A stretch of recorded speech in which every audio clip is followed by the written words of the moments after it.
and announce dates for Karnataka. In fact, this was anticipated to be in the first week of April, but it appears that EC has now swung into action, decided that today will be the day that they're going to be announcing poll dates for the state of Karnataka. It's likely to happen the first week of May, likely to be a one-phase election. But yet, we need a confirmation from the Election Commission. Let's see what they say. I'm going to cut across to Rahul Srivastava. Rahul, give us a little significance to our viewers on why Karnataka is such an important state for either of the parties, be it the Congress and the BJP. Apart from, of course, being it an ego battle for the BJP, being it a battle of survival for the Congress, Karnataka is also one of the highest tax-paying states in the country. You see, the issue of tax-paying state comes in. I think it has come into vogue largely after Prime Minister in a rally said that for Congress Party, Karnataka is an ATM. I think much beyond being one of the most progressive states in the country, economically, which has done extremely well, for the BJP, it's the gateway to the South. It is the first state the BJP came to power to disprove the theory that it is a Baniya Brahmin party from North India, from the Gangetic belt. And the arrival of a leader like Yadurappa, swinging the Ligayat vote for the BJP, created an inroad which I think in the annals of BJP's political history remains unparalleled. The second point for the Congress party, I think for the BJP, it has to retain the state, primarily because the corruption issue. Prime Minister Narendra Modi said, "Na khaunga, na khane dunga." And at a time where there is a huge amount of anti-incumbency against the government, it hits out at both the elements of Prime Minister Narendra Modi's pet campaign issues. Na khaunga na khane dunga means corruption-free government, and the double engine ki sarkar. On both the fronts, it seems that the current sitting government has not done very well. So it will definitely be a setback for the BJP. Election Commission's team, Rahul, has already arrived. They've just settled in. The announcement is going to come in just a few minutes from now. As we track the frame there, we are also joined I'm going to cut across to this live presser by the Election Commission. Shri Nitesh Vyasji, Deputy Election Commissioners, Shri Ajay Bhadu, Mr. R.K. Gupta, and I'm DG Media, Shefali Sharan. Sir, I would request you to kindly make your opening statement, and thereafter the floor would be open for their questions. Thank you. Thank you, Shefali ji. Honorable Election Commissioner Shri Anup Chand Pandey ji on my right, and Shri Arun Goel ji on my left, senior officers, DCs of the Commission, friends from media present here. First of all, very good morning. We have gathered here to announce the schedule for the Karnataka election and the by-elections. You may recall that after the successful and peaceful conduct of elections in the 3 states of the Northeast, just early this year, it is now time to move to the southern part of the country. What a stark difference in terms of geography, culture, and varied challenges that we have in 2 different sets of states where we are doing the elections. The challenges in Northeast were very different than what we have in Karnataka. But what remains consistent and constant is our commitment to deliver a free, fair, transparent, and inducement-free election. To deliver a free, fair, transparent, and inducement-free election. So be it Northeast, South, across the length and breadth of the country, we are committed to do it. And you may recall that the challenges in the recently held elections were more in terms of controlling the violence, handling the tough topography, making the logistical arrangements, making machines move, the electoral machinery move. Whereas in Karnataka, the challenges are of different nature, which I will elaborate. Well, you eagerly must be waiting for the schedule straightway, but just give me 15 minutes, 10 to 15 minutes to tell you the basics profiling. The term of Karnataka Legislative Assembly is till 24th of May 2023.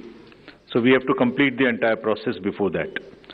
There are 224 assembly constituencies, of which 36 are reserved for the SCs and 15 are reserved for the STs. Let me just also tell you the electors' profile in the state, because a healthy electoral roll is a prerequisite and a foundation for any election activity and an exercise. Total electors in the states are 5.21 crores, of which male electors are 2.62 and female electors are around 2.59, almost equal. And during the SSR exercise which we completed, the Commission laid special emphasis on the, as I have been repeatedly saying, on the inclusive part of the electoral roll and also the human part of the electoral roll. What does it entail? It means we laid special emphasis on registration of new age voters between 18 to 19 years, women, transgenders, persons with disabilities, and also in Karnataka on the particularly vulnerable tribal groups, who are the disadvantaged groups. If you look at any human development indices, the particularly vulnerable tribal groups are the one who are at the lowest of the ladder. So we said we'll have a special outreach. I'll touch on that in one of the slides. The role gender ratio in the state stands at 988, which is very healthy. And the copies of the electoral rolls, including the process by which it was prepared, have all been shared with the political parties. And the involvement was at every stage. So friends, senior citizens and PWDs, as we have been putting a special emphasis on this part, and it's important in case of Karnataka because it will happen first time in Karnataka. The total number of 80 plus electors is 12.15 lakhs. So you would see that it's an increase of 32% from the 2018, and they also includes 16,976 proud electors who are 100 plus. We'll be having a special outreach for all of them. The persons with disabilities, as you would see, a sharp increase because of our focus, has increased to 5.55 lakhs. This is an increase of close to 150% over 2018. And you may ask me how it has happened. It's the social justice departments of the states give scholarships to various persons with disabilities. We also collected data from them so that, we can have an outreach. We can go to their houses and have a special outreach to persuade them, to facilitate them to become our voters. And this is the result of that. And through your medium, we would like to welcome them, pay our gratitudes to all the senior citizens and the persons with disabilities, transgenders, to please come and participate with all vigor in the election, and we are having a special attempt for that, which includes that for the first time, this facility for voting from home would be available in Karnataka to the 80 plus voters and also to the persons with disabilities. It has been a very successful and very reassuring and very happy experience for all of us in the Commission. To just report through you, in recently 5 state elections which we have had recently, Himachal, Gujarat, Tripura, Meghalaya and Nagaland, over 73,200 persons with disabilities and 80 plus senior citizens, we have been able to go to their house and take their votes. I mean, for one vote, 3 to 4 persons go. All the political parties are informed, it's videographed so that secrecy is not compromised. But it is worth the effort. It puts a pressure on the administration, on the already strained administration during the elections. But फिर भी इसमें जाना, vote को लेना घर से senior citizens और पीडब्ल्यूडीज का एक बहुत ही सुखद अनुभूति है और इसको हम आने वाले इलेक्शंस में और इसमें लगातार सुदृढ़ करते रहेंगे. So coming to the inclusive elections and connecting with the youth, which is very critical in case of all the elections, but more so in Karnataka and in terms of youth and urban. I'll tell you how. So the first time voters in Karnataka, because of our special effort, as I just mentioned, has increased from 18 to 19 by 9.17 lakhs. And the young electors gender ratio, which was low at 720, has increased to 820. It's a jump of 100%. So means we have been able to get more and more girls in the age of 18 to 19 registered in our electoral rolls. So it's far more gender sensitive now. And all young voters who are turning 18 years by 1st of April 2023 will be able to vote in this forthcoming election. So this again, आपके माध्यम से मैं इसको फिर से बताना चाहता हूँ. कमीशन के एफर्ट से 4 क्वालिफाइंग डेट्स का अमेंडमेंट लॉ में हुआ था कि हर क्वार्टर की first date.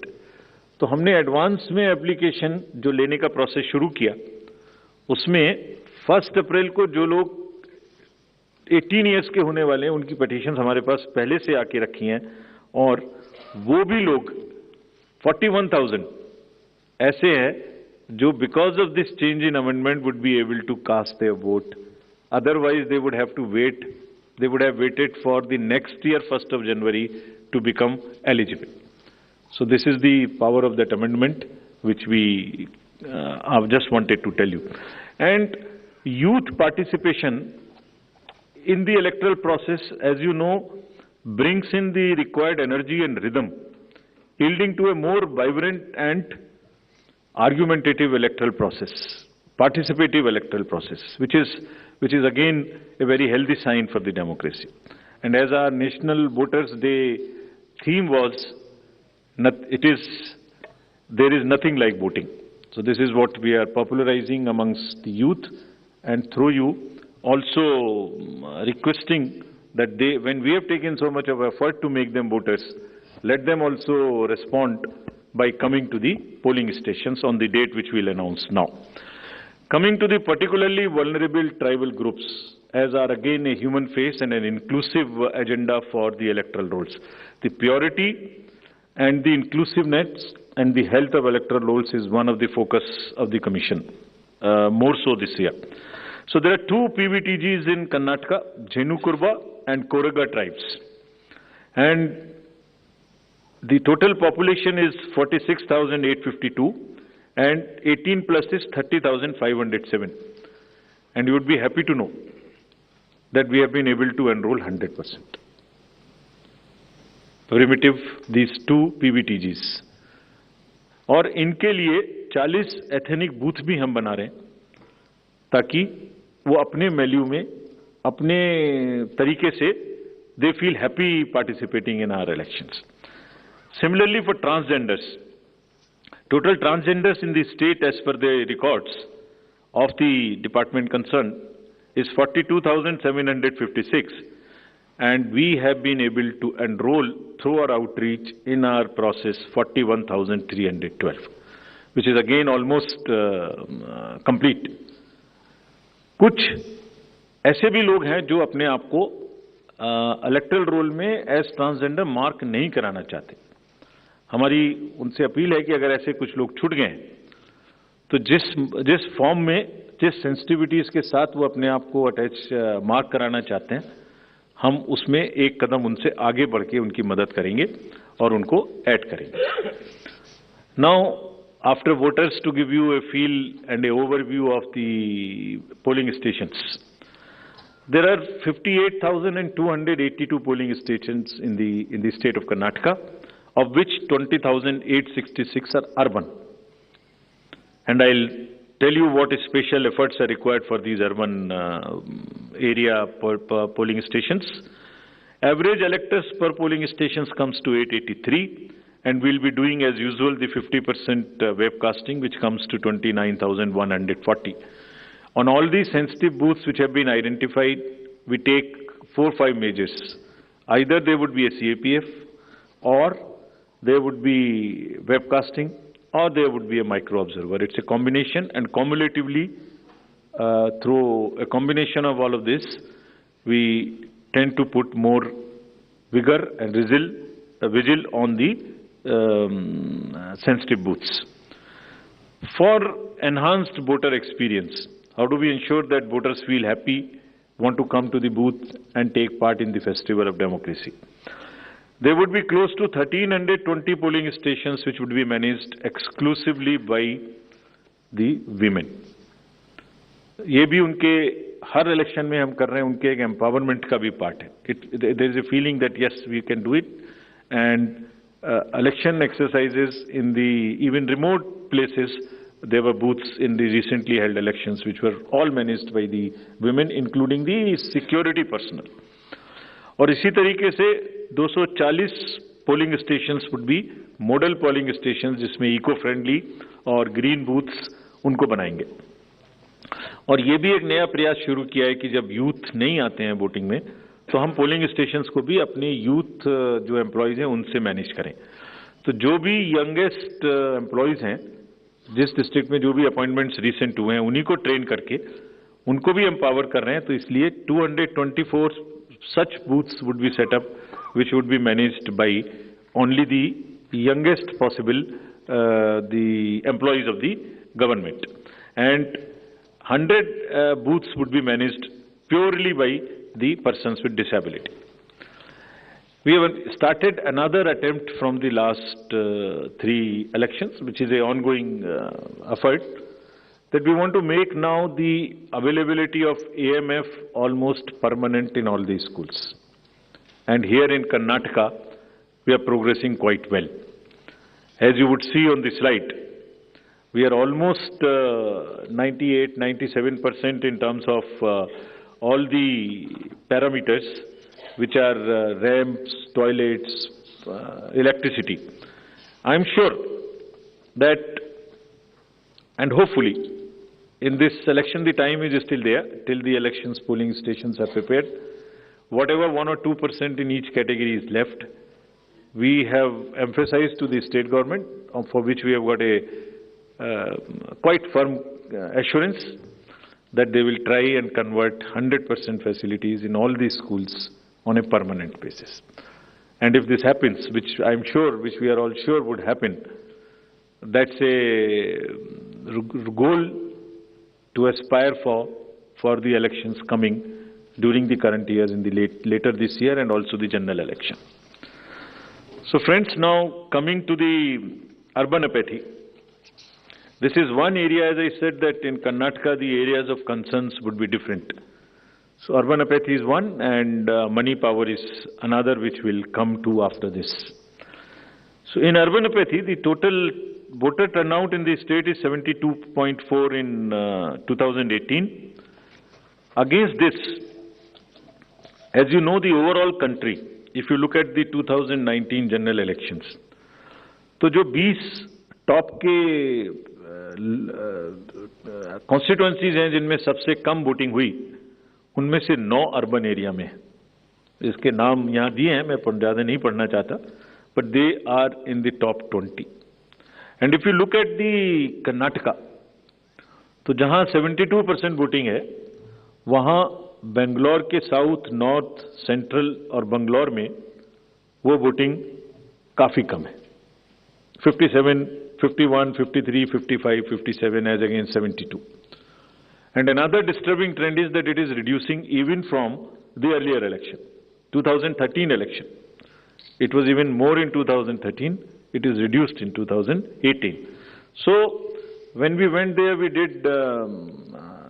did call a large number of universities, students, and talk to them. And then we also decided that in addition to the awareness activities like the electoral literacy clubs and the voluntary action forums, we'll also do because the Karnataka and Bangalore happens to be the knowledge city and the IT city of the country. So why don't we take advantage of their expertise? So we requested the IT sector, and through you we want to thank that IASC came forward, and they are doing an electhon. Instead of hackathon, we are saying it electhon. For what? They say, we are saying that how to enhance the participation of urban and youth. Can we technologically connect to them more?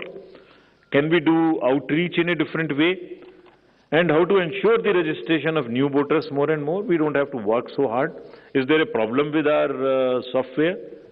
Is there a way we can motivate them to do it?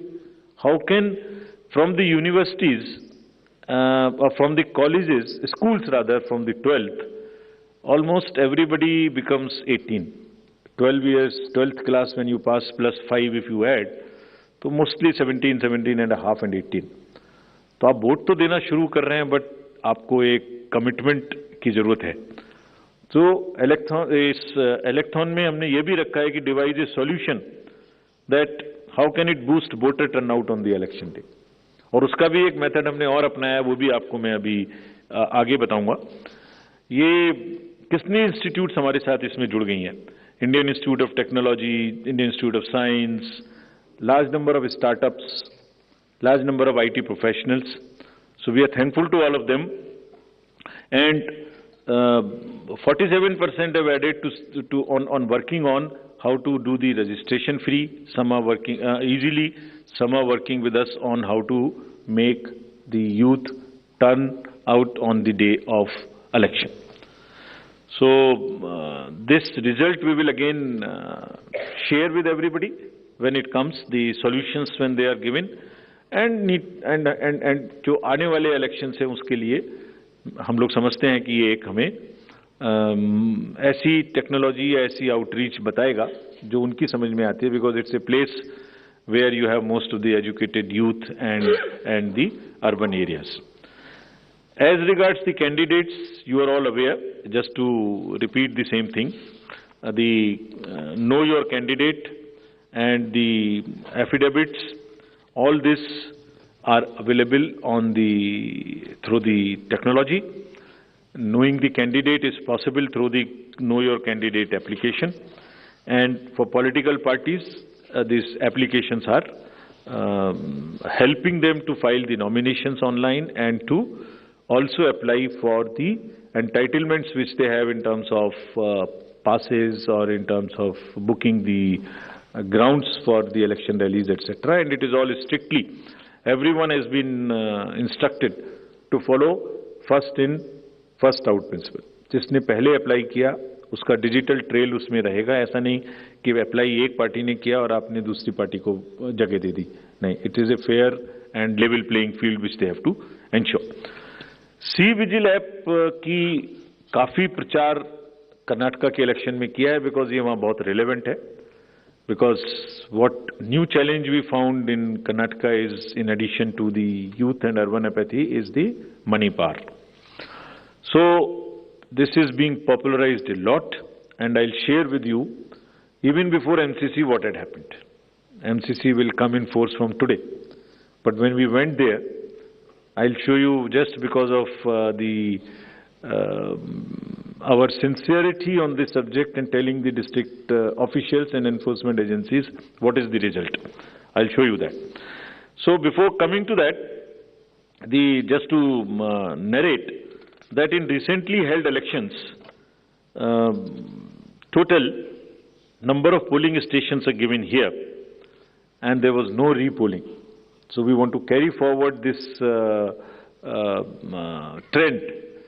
No violence, no repolling, and no और EVM भी बच गई, उनको भी गाली वाली ज़्यादा नहीं पड़ी.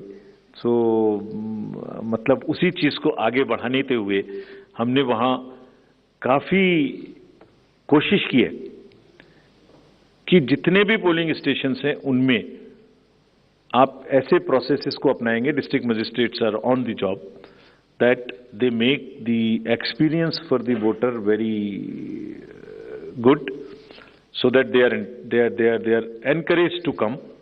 And some are working even on applications where if we can tell in advance the queue, so that you can plan your visit to the polling station and avoid standing on the thing. This is also a work in progress.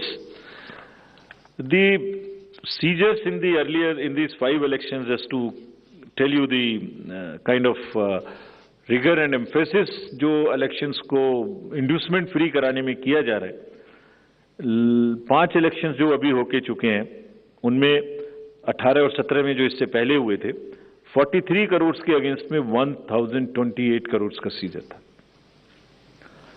And इसमें drug seizures, because we are saying liquor, drug, money, freebies and drug in particular, because वो पूरी की पूरी society को और बच्चों को खराब करने की उनमें क्षमता है।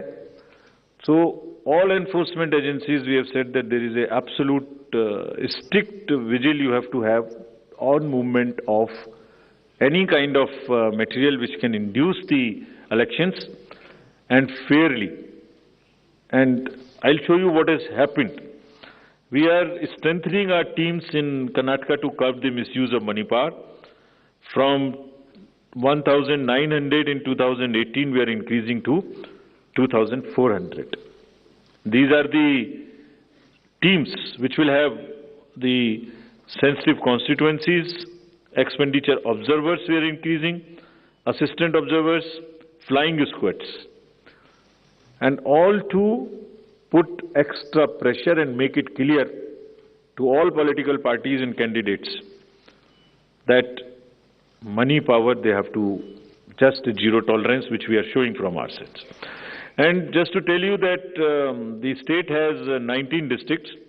Total 171 interstate checkposts are being operationalized for this purpose, where Excise Department, Commercial Tax Department, Police Department, and even the Forest Department in areas where the forests are there and there are checkposts. They may not be the highways or the state ways, but there are the points of entry.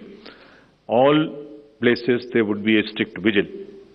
And nudging towards ethical elections, there are exercises which are being done with the awareness which is being done. Say, for instance, this is by the Commercial Department.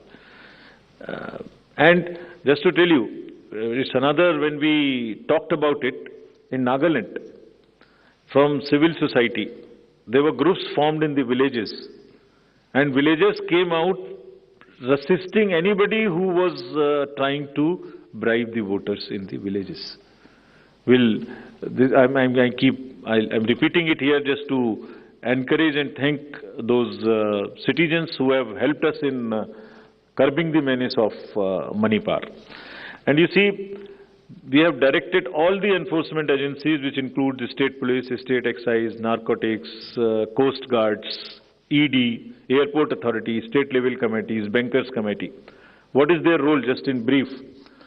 जितने airports हैं वहाँ और जितने landing air strips हैं, even choppers, they will all landings will be checked, so that there is no way that they can be used for movement of any kind of what you call the money or something.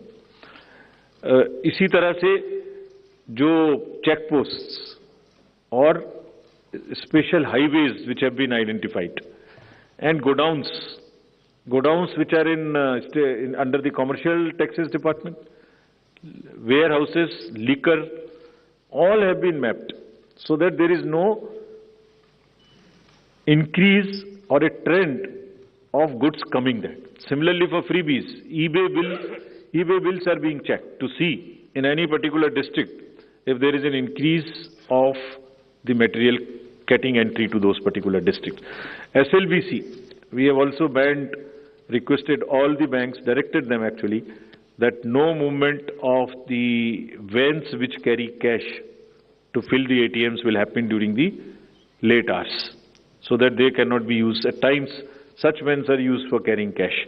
All that has been stopped. In terms of what happened in Karnataka after our last visit, which was, see just some pictures. Even MCC has not come into force. And this is across the parties.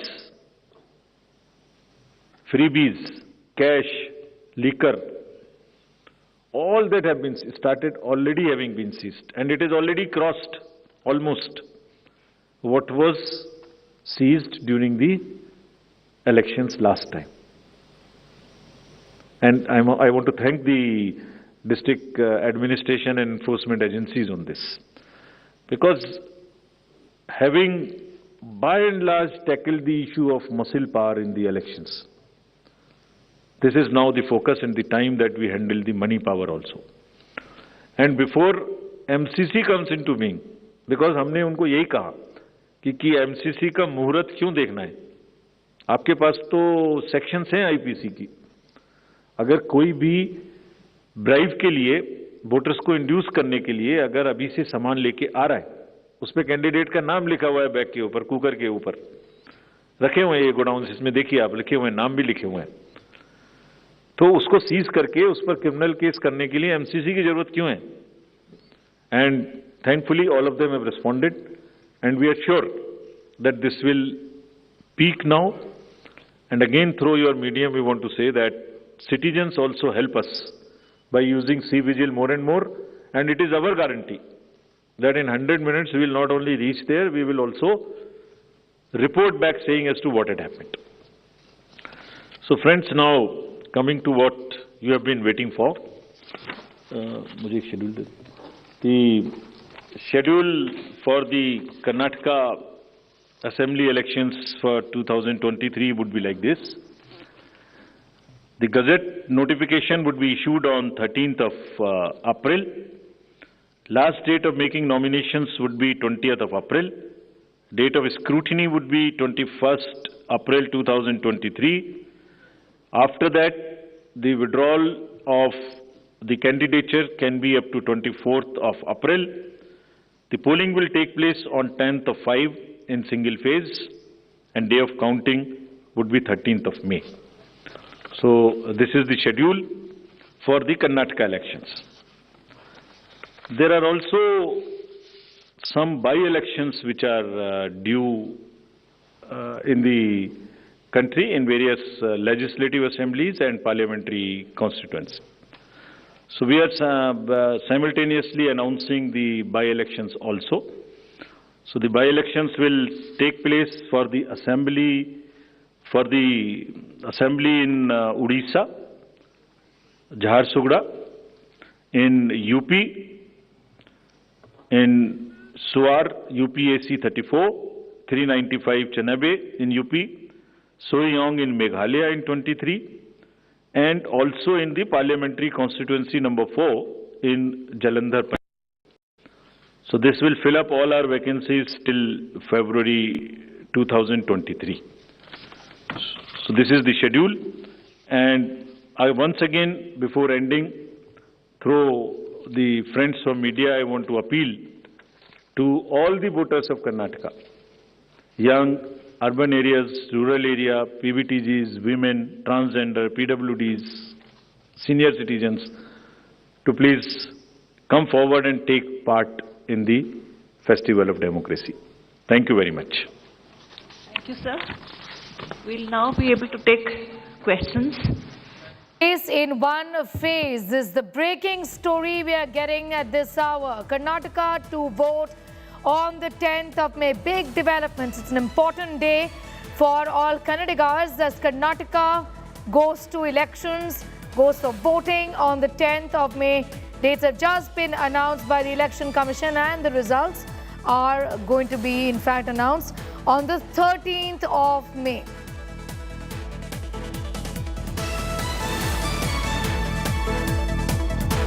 Counting of votes in the state of Karnataka to be held on the 13th of May. Big developments that we're reporting on this far as the high-stakes battle for the state of Karnataka is concerned. Getting you all the details on what has been just announced by the Election Commission of India in terms of what to expect in the next few days or so. 10th of May, an important day, but a high-pitch election campaign is already on in the state of Karnataka, with the incumbent BJP leaving no stone unturned to retain, in fact, power in the state of Karnataka, and the Congress also really leaving no stone unturned to, in fact, oust the BJP from the state of Karnataka. Karnataka to go to polls on the 10th of May, and on the 13th of May is when the results will be announced, is what the Election Commission has just announced.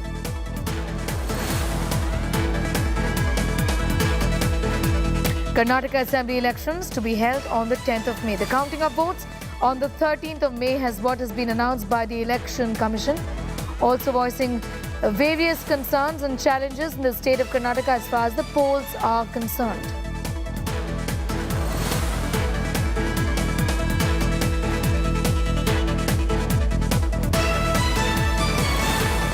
It's a high-stakes battle in the state of Karnataka with the Election Commission announcing that the state of Karnataka is going to vote on the 10th of May and the results are going to be announced on the 13th of May, an important day. Nagarjun Dwarkanath is getting us all the details. The Election Commission there listing out various challenges as far as this state is concerned, but the big day, 10th of May, when the people of Karnataka vote. 13th is when the results are going to be announced. Naga. Sure. Sneha, can you hear me? Go ahead. Well, the breaking news is that the 10th of May would be the polling day and 13th will be the counting day. Already reactions are pouring in. In fact, I'm at B.K. Hariprasad, Senior Congress Leader's residence. He's just addressing the media, but I'll go to him in a moment from now. But they'll have around 30 days to campaign is what we are being told. So that's quite ample also. Last time also in 2018, the notification press conference had happened on May 27th and the mid-May we saw polling. So the same time frame has been given this time also. I was just speaking to Netas that they will have at least 20-25 days to campaign right now, and they're saying that in the next 25 days there will be no polarization Natika that will be unfolded. That would be very difficult for all the three parties, including the state authorities, to control. And during election time, it's very important for the political parties to make sure that they go on development agenda and not on communal agenda, is what the leaders are saying. A few leaders on the phone call who I spoke were apprehensive about this, but we have to wait and watch how the narrative will be set right now. But the Congress is very sure that they want to keep it as local as possible and not make it Modi versus Congress. They want to make it Bomma Yediyurappa versus DK and Siddaramaiah. They want to talk about the corruption issues. They want to talk about their campaigns, their freebies that they're giving, 2,000 rupees cash to the women of the house, 200 units electricity, Annabhagya, 10 kilos of free rice. One more promise is yet to be given, is what they're saying. Tomorrow is also a screening committee meeting for the Congress. 100 seats are yet to be announced. They'll be announced tomorrow. The BJP has also got into a huddle. Most likely by April 3rd, we'll have the first list of the BJP. Also, the Prime Minister, along with the Parliamentary Committee, will meet very soon, is what we are being told. The Chief Minister this morning cancelled all his meetings and programs and came back to Bangalore to attend a group huddle for the BJP. So all of them have Naga, gone back be to with the us. drawing rooms. Right, I'm coming back to you in a few moments from now. Nabila is also getting us the very latest. Nabila, the big day, 10th of May, and of course 13th, when the final verdict is going to be out, isn't it? And that was expected, Sneha. On the 10th of May is when the Election Commission has declared that polling will take place in Karnataka. On the 13th of May, so just literally in 2 days' time, counting will take place. So this is going to be back to back. There isn't going to be any delay. It's going to be a single phase election as expected, like it's happened since the last 3 terms. It appears that the Karnataka state itself, 224 assembly seats have gone to election in a single phase, and it's usually smooth. We're looking at about 1.2 crore voters who are going to be eligible to vote, of which at least 2.5 crore voters are women. We're looking at nearly a good chunk of the first-time voters who will be voting this time around. So it is an exciting election undoubtedly for Karnataka. And like we've asserted, it is a three-way contest between the Congress, BJP as well as the JDS.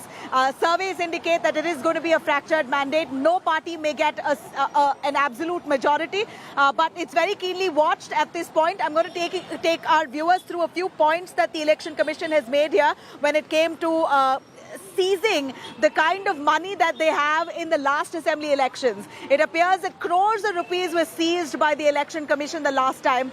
An absolute direction to the Netas this time that if at all any kind of money is being exchanged, any kind of freebies distributed in light of elections now, and since the poll conduct is in place, there's going to be a criminal case that will be filed against that neta, because all those freebies might have the neta's name, and if they are caught and if that is seized by the Election Commission, then the netas will be named in that FIR. A criminal case will be filed against them. So it's a warning that the Election Commission is giving out, saying that this is going to be a high-stake battle, and there will be at least 200. Let me repeat, there are going to be at least 200 teams of the Election Commission across the state of Karnataka, and all enforcement agencies. We are looking at about 1,900 to 2,400 people who are part of the Election Commission's team, 2,400 people who will be part of every other part of Karnataka, ensuring that no money distribution happens, no freebies take place, basically no kind of manipulation to gather votes. Let me cut across to Shiv Arun on this. Shiv, big day for Karnataka. On the 10th of May is when the polling will take place. On the 13th of May, counting will take place. There isn't a gap, single phase election as expected. Single phase election, pretty much on expected lines, and as always, the India Today Bangalore team, all of you down there have got it right once again. Not only the date, of the Election Commission press conference, but also the dates of the election. In 2018, it was, counting was on May the 12th, and the results were on May the 15th. This time, it's going to be May the 10th, and results on May the 13th. So very, very similar, 3-day gap, single phase election. Much of the data that was put out by the Election Commission was pretty much on expected lines. Big emphasis on inclusivity. He did earmark urban apathy, especially among youth voters. Also money power as big issues that appear to be challenges for the Election Commission in Karnataka.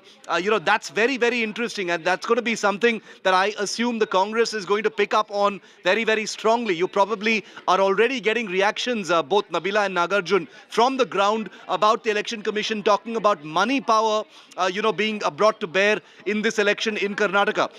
Now it's going to be all systems go, isn't it, Nabila?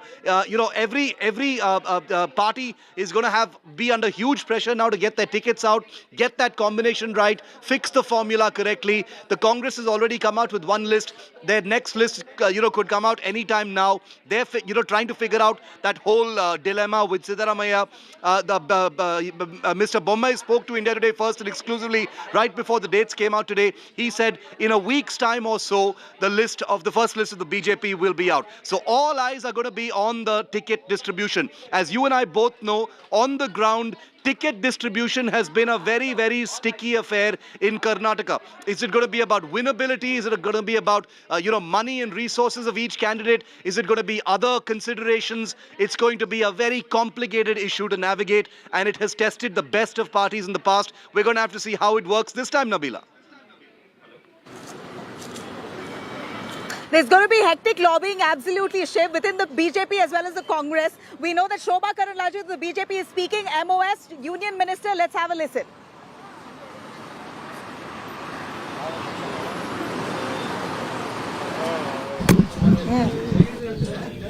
Ma'am, चुनाव आयोग ने जो है dates announce की है, किस तरह से आप अब आगे चुनाव अभियान को बढ़ाएंगे और क्या रहेंगे चुनावी मुद्दे?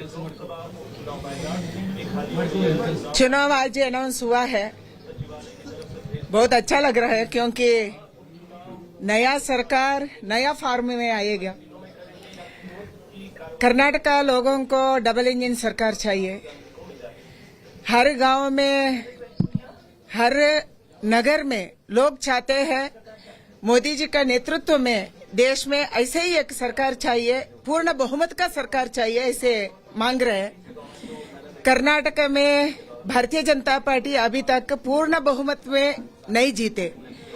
2008 में हम 110 जीते थे, 2018 में हम 104 जीते थे। उसके बाद बाकी लोग आए, हम सरकार तो बनाए हैं। अभी लोग चाहते हैं पूर्ण बहुमत में हमारा सरकार आना, एंड इसी से ज्यादा विकास हो सकती है, प्रगति हो सकती है, एंड डेवलपमेंट हो सकती है, ऐसा लोगों का मन में है। इसीलिए मैं उम्मीद रखती हूँ ये चुनाव में 2023 चुनाव में जरूर भारतीय जनता पार्टी को बहुमत आएगा। हम 130 से ज्यादा सीट हम जीतेंगे, ऐसा एक उम्मीद है, ऐसा माहौल भी है। एंड हमारा विजय संकल्प रथ यात्रा बहुत अच्छा तरीके से चला, बहुत यशस्वी हुआ। एंड प्रधानमंत्री जी नरेंद्र मोदी जी का, अमित शाह जी का, नड्डा जी का, हमारे सेंट्रल लीडरशिप का, स्टेट लीडरशिप का प्रवास बहुत अच्छा हो रहा है। ऐसा माहौल बना है। ये 2023 में भारतीय जनता पार्टी खुद पैर में खड़े होकर सरकार रचना करना, ऐसा एक माहौल कर्नाटक में है। लेकिन इश्यूज क्या रहेंगे मैडम, क्योंकि कांग्रेस लगातार जो भ्रष्टाचार का मुद्दा उठा रही है, रिजर्वेशंस को लेकर हमने देखा किस तरह से बवाल हुआ है जो नई रिजर्वेशन पॉलिसी थी, तो मुद्दे क्या रहेंगे? भ्रष्टाचार मीन्स कांग्रेस है। ये पूरा देश में भ्रष्टाचार का बाप कोई है तो वो कांग्रेस ही है। भ्रष्टाचार को पूरा देश में फैलाया, भ्रष्टाचार का बात विदेश में हुआ, वो कांग्रेस के कारण ही हुआ है।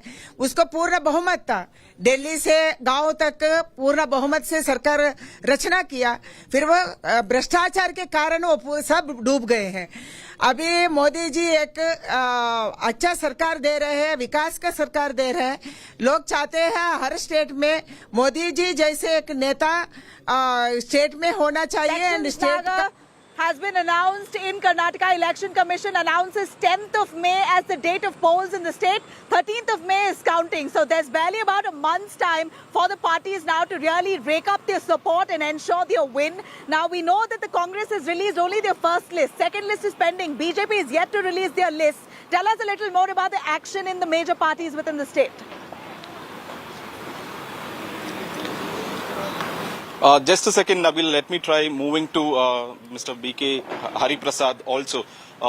He's just here. I'm at his residence. Just a second. He's on his phone call, but let me tell you, the Congress is having a screening committee tomorrow, and 100 more seats will be likely to be released tomorrow, is what we are told. The meeting has already happened, first phase. Another phase of meeting is to be scheduled tomorrow, and then the second list will be out. The BJP, however, will be announcing its list post the parliamentary board meeting. For once, the Congress seems to be prepared better to face a state poll and state assembly. It's always that after the election is announced, the Congress is of an attitude to release the dates. Let me go to Mr. B.K. Hari Prasad, senior Congress leader here. So we have heard the election commission speak of the dates. What is the Congress strategy? Is it still going to be corruption versus development, or would it be anything else? Well, the disastrous performance of the Bharatiya Janata Party, their basic ideology, strategy and their model is only corruption. The model Virupakshappa is the biggest model of Bharatiya Janata Party in terms of corruption. And 40 corruption is everywhere known, and we have a CM here. Corruption is the biggest plank and development is zero. In fact, the Election Commission also spoke about how it's the money issue is a big issue in Karnataka and they have to restrict money flow. Yes, of course, because it is Karnataka is, unpopular. Never heard in the previous, before BJP came to power, Karnataka was never heard of corruptions. But after BJP came to power, the money power and the muscle power which has been used in the elections is something unheard of. And BJP has been targeting your party, especially saying that both leaders are not united. DK versus Siddaramaiah, that itself will bring your boat down. Bharatiya Janata Party should not bother about what's happening in our camp. In our plate, it's very clear, it's clean and neat. And they should answer what is fallen in their plate, and they should speak about their corruption charges. They should speak about model of Virupakshappa. They should speak of, in terms of development, it's almost zero. And they don't have any leader to campaign. That's how they're inviting all the BJP central leaders to campaign here. How will you tackle the brand Modi, brand Shah? He's coming to be with Tigers on April 9th in Mysore. I don't want to comment on Mr. Narendra Modi. What is the brand of Mr. Amit Shah? We have a better brand here. We don't want any such fake encounters and who are, debarred from their own states to come and teach us. Narendra Modi is a prime minister. Let him come. Yes, it is nothing new. Second time he was, in 2018 also he was a prime minister. Okay, Hari Prasad, let me cut across to the BJP netas. Prahlad Joshi, Union Minister from Karnataka, reacts on the Karnataka poll date announcement. Listen in. हुआ है और हमने जो विकास के कार्य development कार्यक्रम करके की घोषणा हो गई है सर। शांति भाई शांति। रोल जी सर। आज चुनाव आयोग ने 10 तारीख कर्नाटक में चुनाव होगा इसे अनाउंस किया है। मैं इसका स्वागत करता हूं और मुझे पूरा विश्वास है माननीय प्रधानमंत्री जी के मार्गदर्शन में कर्नाटक के सरकार डबल इंजन सरकार जो हमारे काम हुआ है और हमने जो विकास के कार्य डेवलपमेंट कार्यक्रम करके दिखाए हैं, मुझे पूरा विश्वास है कि कर्नाटक में फिर से एक बार भारतीय जनता पार्टी पूर्ण बहुमत से। चेहरा कौन होगा?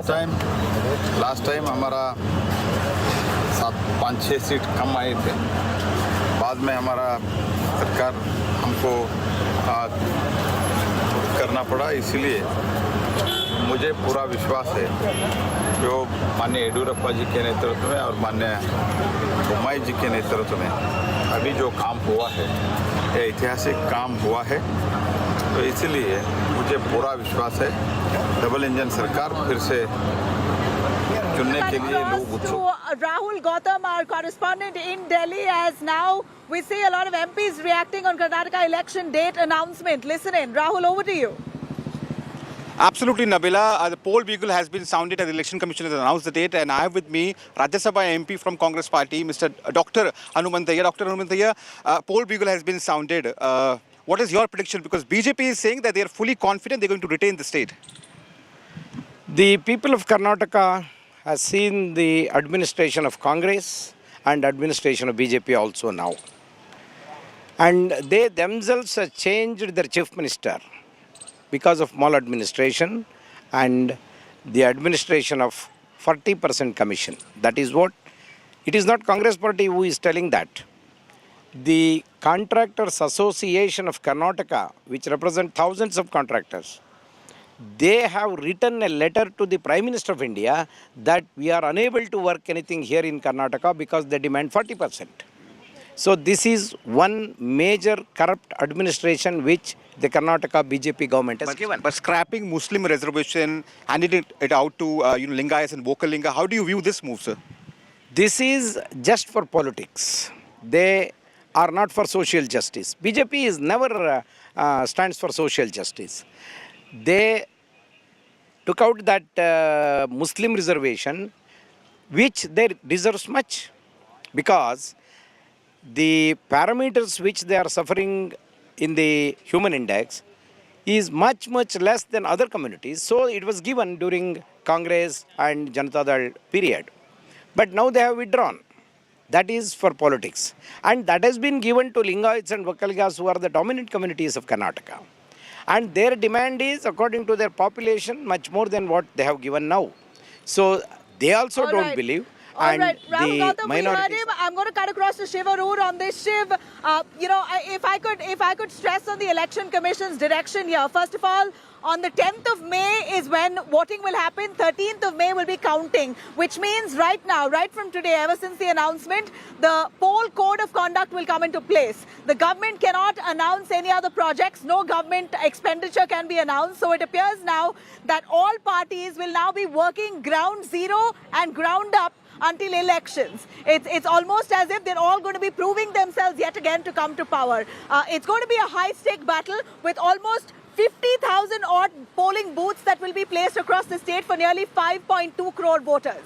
You know, in terms of access, this particular election in Karnataka, I hear from what the election commissioner said, Nabila, is going to break many records. One will have to wait and see whether this election breaks the previous record, which was in 2018, of a 71.3% electoral turnout. That's going to be something very big to aim for. But like you rightly said, poll code of conduct kicks in now it becomes purely about campaigning and people connect. You're going to see an absolute parade of rallies during April in Karnataka. You had the Chief Minister Baswaraj Bommai tell, Sagai Raj, our colleague, about how all the big guns of the BJP are going to be there. It's going to be very similar to what happened in 2018, but on a much higher level. We're expecting to see more Modi rallies this time. You'll have Amit Shah. You most certainly will see Yogi Adityanath. Remember, Nabila, when Yogi Adityanath had come to Karnataka the last time, the whole Tippu versus Hanuman narrative, had taken off in a very big way. He had focused on the North Karnataka, Shivamogga areas as well. He also traveled to the coastal parts of Karnataka. So we're going to see all those big guns. The Congress already has many big guns in Karnataka, but you're most definitely going to see a lot of Rahul Gandhi as well. Perhaps even Priyanka Gandhi. Priyanka Gandhi didn't spend much time in Karnataka the last time. Rahul Gandhi did. He did a lot of rallies in Karnataka, and given the strong showing of the Congress last time, they got 80 seats as opposed to 104 seats of the BJP. This time, the Congress party, which had spent a large amount of time during the Bharat Jodo Yatra in Karnataka, will be hoping that there will be some dividends for them as well. So it's going to be really interesting to see. All the big guns of both parties are going to be in this one state, and I'm glad once again that it's a single phase election as we called it out here, and we're looking really looking forward to it. India Today's big coverage has already begun with you on the ground, Nabila, and we're going to expand it in a very big way in the days ahead. Yeah. Absolutely. Shiv, usually it's said, political analysts usually say that when it's a higher voter turnout, it usually benefits the BJP. And that's what we saw in 2018 when BJP came in as the single largest party but failed to win because the Congress and JDS came into an alliance. I'm going to take this question to Rahul Srivastava, who's also joining us. Perfect to probably analyze this scenario here. Rahul, Election Commission announcing single-phase election for Karnataka. Could this be attributed to BJP's nervousness? See, I will not impute any meanings to what the Election Commission's decisions as far as the elections and the dates are concerned. But the fact is that Karnataka rather has till now a track record of voting peacefully. And usually you have staggered polling in places which are either inaccessible or you have law and order issues like, for example, Bihar and Uttar Pradesh, which have a history of electoral troubles. And that is why you have to move a lot of security personnel. Also, the constituencies have much more voters in a state like UP and Bihar. And that is why it increases the manageable issues. Also, what we are hearing that the Election Commission was aware of the point that there are a lot of examinations in that period. And that is why they have kept a very clear line as far as Karnataka's election dates are concerned.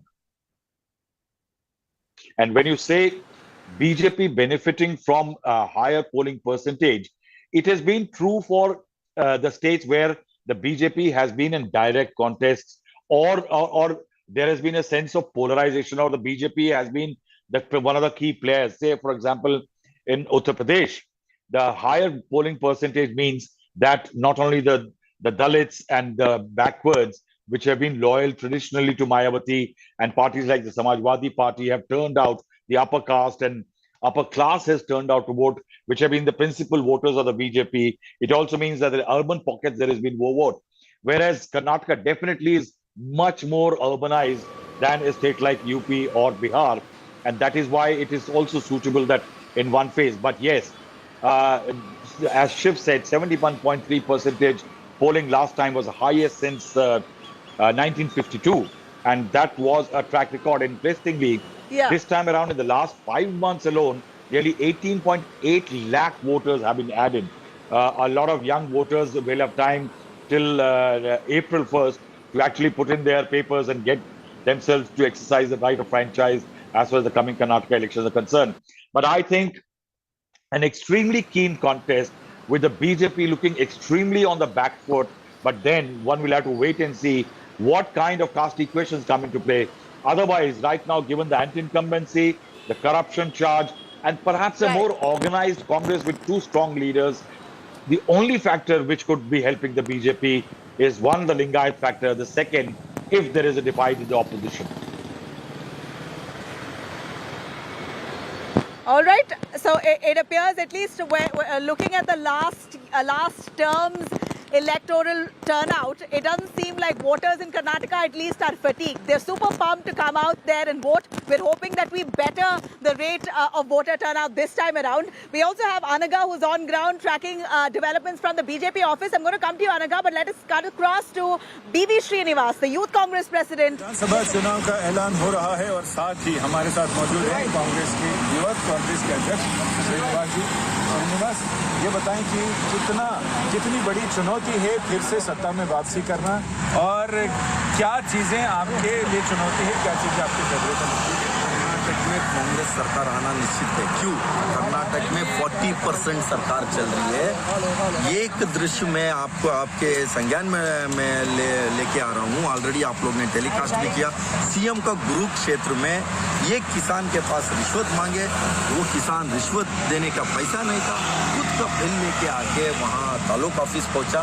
पूरा दुनिया में ये किस तरीके के लोग उसको देखा है। कर्नाटक का जनता के दिल में जो किसान हो, गरीब हो, मजदूर हो, उनके दिल में जो दुखी है वो सारे लेके अभी जो राहुल गांधी जी के साथ किस तरीके के इन लोगों ने जो व्यवहार किया, जिसको सारे जवाब वोट डालने के समय में देगा। कांग्रेस पार्टी जो वहाँ महंगाई को लेके जो हाउस होल्डर महिला है उनके खाते पे सीधा 2000 रुपये डालने का और 200 यूनिट बिजली फ्री देने का और उसके साथ जो बिलो पॉवर्टी लाइन लगे उनके लिए 10 किलो चावल देने का और जो 45 साल में पहली बार इतनी बड़ी लेवल पे जो बेरोजगारी है उसको लेके जो 3000 डिग्री होल्डर है उनको 3000, जो डिप्लोमा होल्डर है उनको 1500 कुछ क्राइटेरिया बनाया है। उस क्राइटेरिया में जो भी स्टूडेंट्स आते हैं उनको देने का और इसके साथ जो कर्नाटक में जो इन लोग ने हालत बना के रखा है, जो PSCM क्यों चला कर्नाटक में, हर चीज में 40% PSI, जो पुलिस जो रक्षा करने वाला जो पुलिस के अपॉइंटमेंट में 1-1 करोड़ रुपए लिया है इन लोग ने।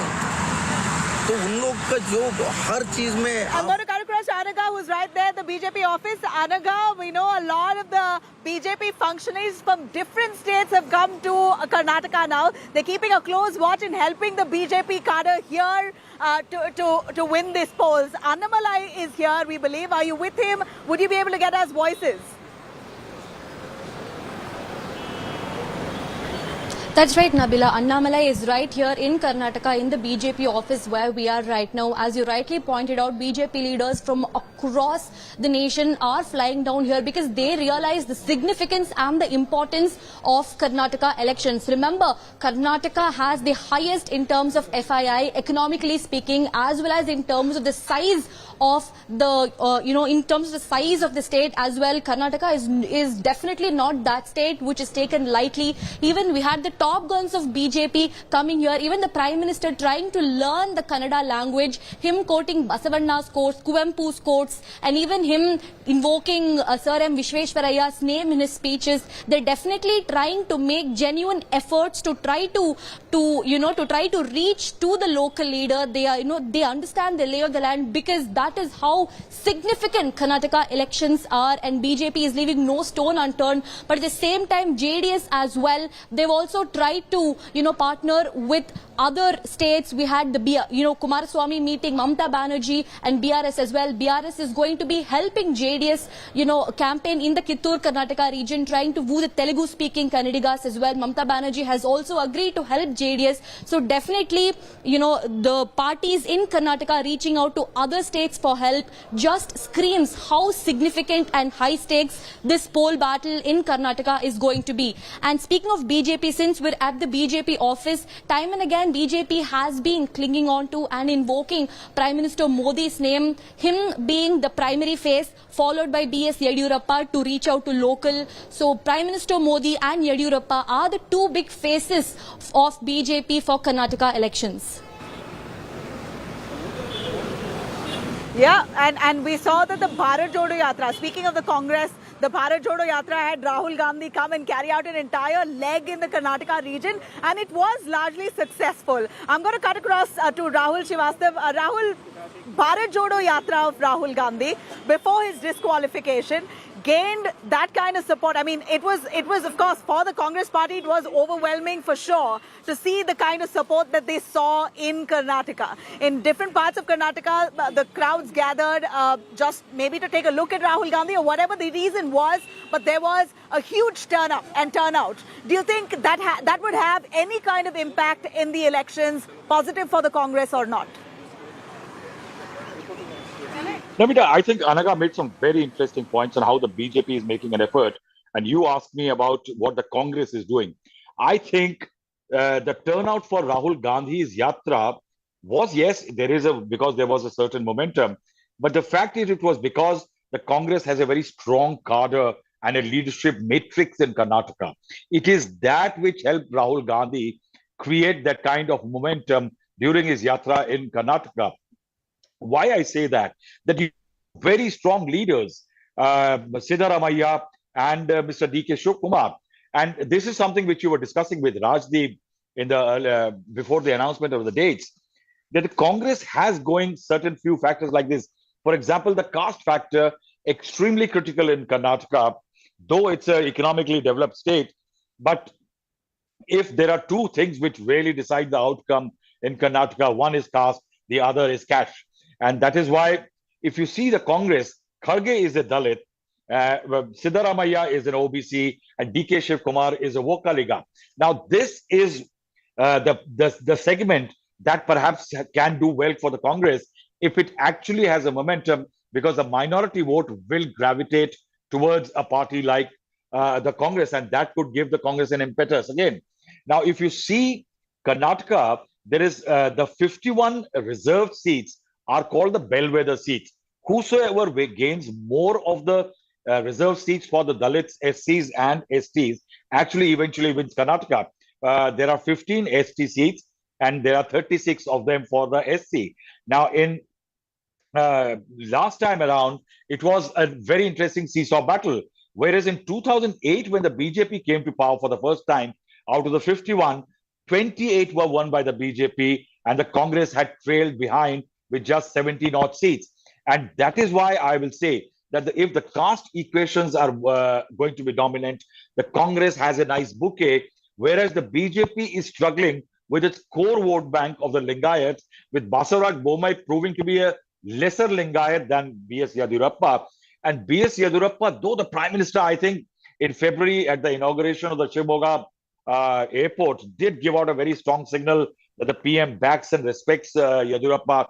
But I think that is in the works. How the BJP looks at the entire Lingayat vote and how it moves them closer to elections. Other factor which you raised very importantly, the communal factor, the polarization that the BJP has been attempting through a slew of cases, with Shiv talking about Mr. Yogi Adityanath coming to campaign in North Karnataka. But I think for Rahul Gandhi, for the Congress party, the strength of the party is in the cadre and the strong unit it has. I think Randeep Surjewala has done a very good job. He has been camping there for a very long time and has been looking at the modalities. Has been also trying to ensure that the two Siddaramaiah and the D.K. Shivakumar camps don't politically clash, to send out a negative signal that the Congress is ridden with infighting. All right, right now it seems like the BJP is certainly looking at quelling all that dissent within their own party itself, because there was a lot of divide when we saw C.T. Ravi, B.S. Yadurappa. There was a lot of back and forth in terms of comments, a lot of talk about whether BJP was trying to sideline B.S. Yadurappa, and the internal conflict within their own netas. It seems like now, after the Election Commission's poll announcement, the poll date announcement, the BJP will have to get their house in order. That's the most important right now. I'm going to cut across to the BJP spokesperson itself, joining us live today. Mr. Mohan, the BJP has got to get their house in order. No more scope and space for internal bickering anymore. You've got to step up and intensify your campaign. Are you ready? See, first of all, it's a great day for us. This is the day which we are waiting for. And also BJP as a party will work 365 days a year. It's not that only, unlike Congress or JDS, where they come out only during elections and they do campaigning. No, it's not like that. We work 365 days a week. And also we have done a lot of work, especially from past 8 to 10 months as far as elections are concerned. We've reached out to more than 50,000 booths. There are 58,000 booths in Karnataka, out of which 90% of booths we have reached out already. We have a team ready over there. You know, the Karyakartas who work for the country and who work for the BJP are very much excited. And also, you know, we did Vijay Sankalpa Yatra. We covered all 224 constituencies where we reached out to more than 2 crores beneficiaries. You know, this is the kind of effort which we have put. And also remember, I want to make you one more thing very clear that, you know, we hardly had 3.5 years. In the 3.5 years, 1.5 year went for COVID. So in 2 years, the massive kind of development which is done by BJP in the state will definitely get us minimum 150 seats. That is what I'm going to tell today. Let's speak on the date of election results also. And as far as the statement which you made, I want to make it very clear that, you know, there was no such kind of incidents inside the party. That was basically an opposition propaganda which they know for lying in the state. See, if you take Congress also, there are some 13 CM candidates, which is told by Mr. G. Parameshwara, who was the ex-president of KPCC. He himself have told Siddaramaiah and DK Shivakumar were fighting. Siddaramaiah will not like DK Shivakumar. DK Shivakumar will not like Siddaramaiah.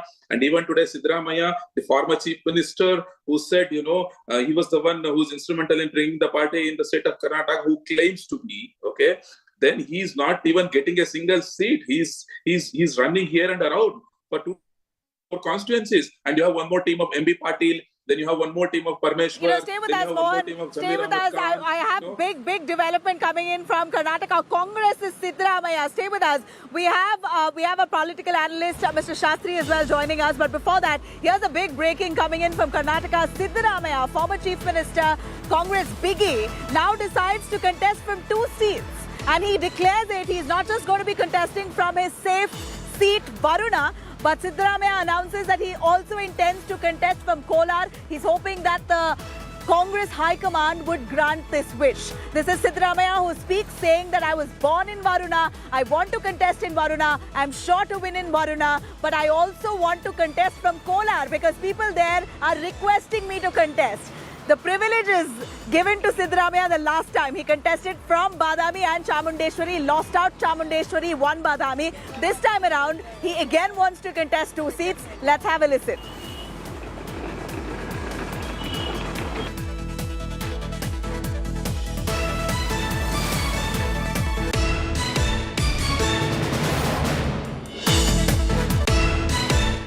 ನಮ್ಮೂರು ಕೂಡ ವರ್ಣಾ ಕ್ಷೇತ್ರಕ್ಕೆ ಹೋಯಿತು. ಹಾಗಾಗಿ ನಾನು 2008ರಲ್ಲಿ ವರ್ಣಾ ಕ್ಷೇತ್ರದಿಂದ ನಿಂತ್ಕೊಂಡೆ, ಮತ್ತೆ 13ರಲ್ಲೂ ನಿಂತ್ಕೊಂಡೆ. ಹೋದ ಸಾರಿ ನಾನು ಮತ್ತೆ ಚಾಮುಂಡೇಶ್ವರಿ ನಿಲ್ಲಬೇಕು ಅಂತೇಳಿ ಚಾಮುಂಡೇಶ್ವರಿಗೆ ಹೋದೆ. ಆಮೇಲೆ ಸ್ವಲ್ಪ ಅಲ್ಲಿ ಅನುಮಾನ ಇದ್ದದ್ರಿಂದ ಬಾದಾಮಿಲೂ ಕೂಡ ನಿಂತ್ಕೊಂಡೆ. ಸೊ ಈ ಸಾರಿ ಇದು ಕೊನೆ ಚುನಾವಣೆ. ನಾನು ನಮ್ಮ ಹುಟ್ಟೂರು ಎಲ್ಲಿರ್ತದೆ ಅಲ್ಲಿ ಸ್ಪರ್ಧೆ ಮಾಡಿ ಜನರ ಆಶೀರ್ವಾದ ಕೇಳಿ ಆಶೀರ್ವಾದ ಮಾಡ್ತಾರೆ ಅಂತಕ್ಕಂಥ ನಂಬಿಕೆ ಇದೆ. ನಾನು ಚುನಾವಣಾ ರಾಜಕೀಯದಿಂದ ನಿವೃತ್ತಿ ಆಗ್ತೀನಿ. ಕೋಲಾರದವರು ಕರೀತಾ ಇದ್ದಾರೆ, ಹೈಕಮಾಂಡ್ ಒಪ್ಕೊಂಡ್ರೆ ಅಲ್ಲೂ ನಿಲ್ತೀನಿ. ಅದೇಪ್ಪ ಇನ್ನೂ ತೀರ್ಮಾನ ಆಗಿಲ್ಲ ಹೈಕಮಾಂಡ್ನವ್ರು ಹೇಳಿದ್ರೆ ಅಲ್ಲೂ ನಿಂತ್ಕೊತೀನಿ. 100ಕ್ಕೆ 100 ನಾನು ಎಲ್ಲಿ ನಿಂತ್ಕೊಂಡ್ರು ಗೆಲ್ತೀನಿ. 25 ಕ್ಷೇತ್ರಗಳಲ್ಲಿ ನನಗೆ ಕರೀತಾ ಇದ್ದಾರೆ. ಸಿದ್ದರಾಮಯ್ಯನವರಿಗೆ ಕ್ಷೇತ್ರ ಇಲ್ಲ ಅಂತ ಅನ್ನೋದು ಇದೆಯಲ್ಲ, ಅದು ರಾಜಕೀಯವಾಗಿ ಹೇಳ್ತಕ್ಕಂಥ ಮಾತು. ನಾನು ಈಗ ಸೋಲಾಗಿದ್ದರೆ 25 ಕ್ಷೇತ್ರಗಳಲ್ಲಿ ಯಾಕೆ ಕರೀತಾರೆ ನನಗೆ?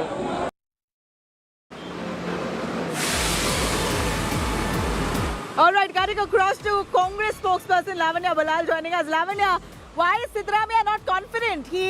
Varuna is a super safe seat for him. His son was contesting from there and won. He has enough and more support from Varuna. He can easily win. What's this desire now to also contest from Kolar? Why can't you give it to a more deserving a person within your party? I know a decision hasn't been made, but yet. No, it is not about being confident or not being confident at all, Nabila. It is about contesting. I mean, it's a privilege that these leaders do have. I mean, it is a privilege that is accorded to them according to the law. So he wants to contest both from Varuna and Kolar.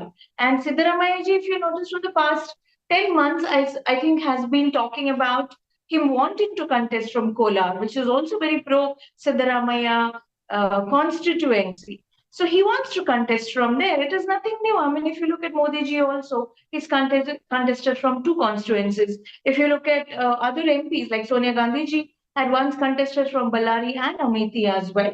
So leaders often do that. This has got nothing to do with confidence. Leaders often do that because of lack of confidence. No, would you say that about Modi ji when he contests? Stay with us, Lavanya. Sorry. You know, we are speaking of Siddaramaya at this point, and Siddaramaya last time with, you know, in that case, if you take your analogy, if you go back to Siddaramaya in 2018, he contested from Badami and Chamundeshwari. He said very clearly that he wasn't sure of winning Chamundeshwari, and exactly like that, he lost Chamundeshwari, won Badami, and went on to become the Chief Minister of Karnataka. So it appears that nervousness within Siddaramaya still persists. No, the last time he didn't become the CM. It was the time before that he became the CM. Last time, yes, he lost in Chamundeshwari, and he was aware that Chamundeshwari was not a pro-Siddaramaya constituency at that point of time. He also contested from Badami last time, and we went into our coalition government at that point of time.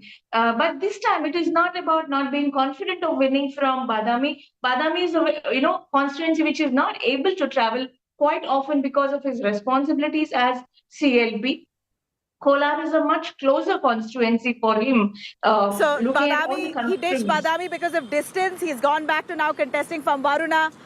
Hopes to contest from Kolar as well. I'm cutting across to Sandeep Shastri, a political analyst. Mr. Shastri, as we see here, like in many other states, the BJP High Command takes the call for the states entirely. In Karnataka too, it appears that the BJP High Command were making decisions through and through and somehow irked the local leaders here. B.S. Yadurappa, who's seen as a mass local leader here, was at least visibly sidelined. But looking at the BJP's prospects as per multiple surveys in the state of Karnataka, it seems like now the BJP High Command has fallen back on their local leaders entirely to make decisions, to lead the campaigns in the state. What does this really speak of?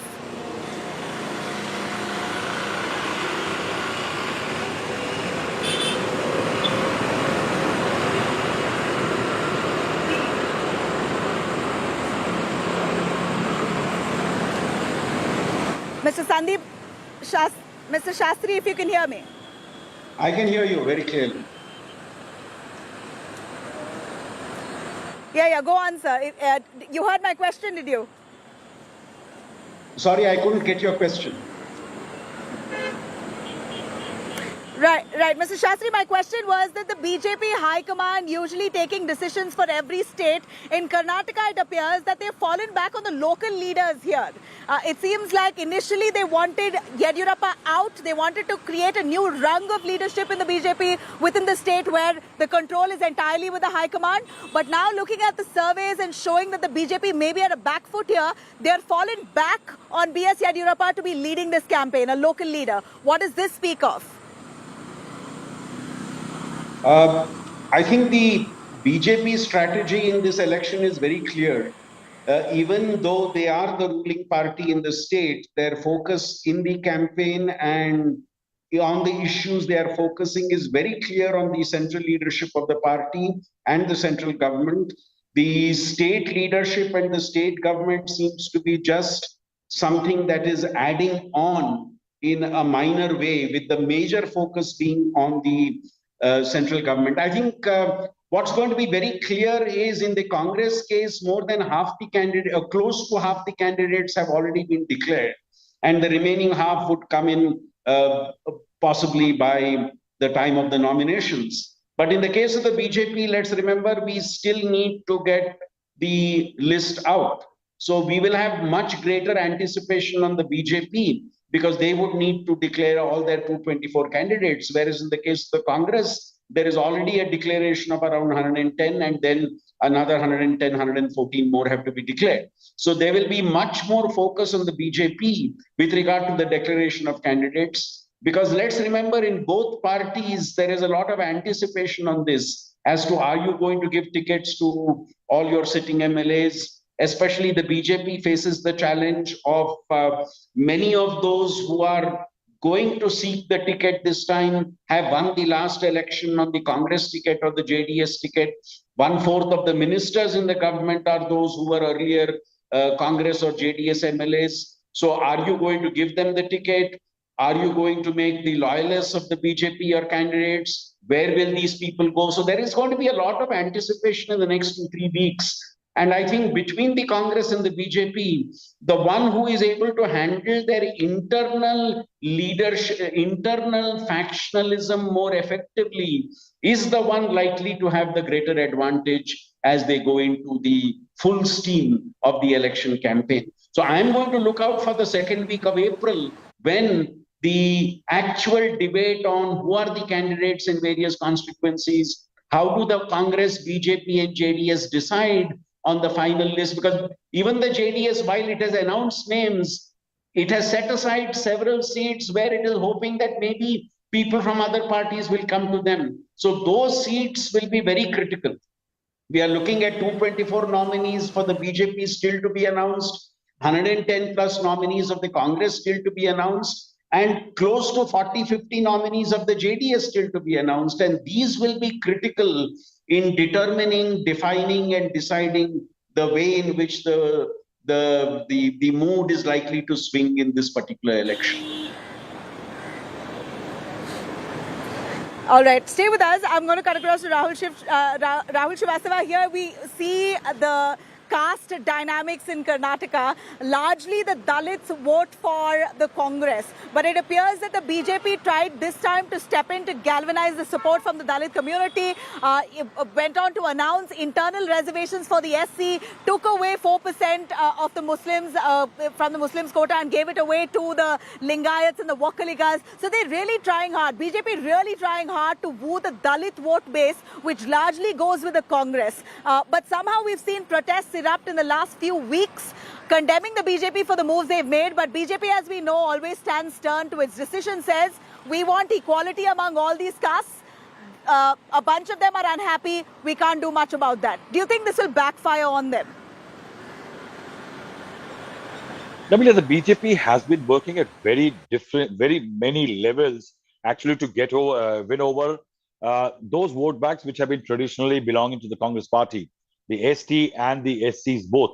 Now, interestingly, if you see what happened in Gujarat in the last time its state went to polls, the BJP, despite a lot of tensions on the surface against the BJP, did win a sizable number of tribal seats, especially even in a state like Karnataka. The last 2-3 years have been extremely tough in terms the pandemic has taken a big economic toll. The Labharthi element, when it comes to the central government schemes, I think that has become a one very strong move in front for the BJP, primarily because the social sections which are weaker are also the economically weaker sections. Now, if they have benefited from the Labharthi schemes launched by the government, that's one element working for the party. And then the parties, RSS and others, have been trying to work into both in these segments of the society. Also, the polarizing element.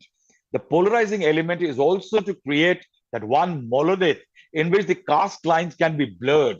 That's what the BJP's attempt usually is, that if Labharthi doesn't work, if work in the caste community doesn't work, then comes the polarization angle, which actually obliterates a loss of caste and other fault lines. And that's what the BJP would be hoping. But I think the real problem for the BJP as far as the caste, and I think the matrix of the state is concerned, is Yadurappa. Right. Yeah, Yadurappa will really be the man who could turn things around for the BJP in the state. But thank you very much, our panelists. We're going to continue our Karnataka coverage. Do stay with us. Slipping into a short break, we'll be right back on a lot more from Karnataka battleground, the election-bound state in 1 month's time that is going to go to polls.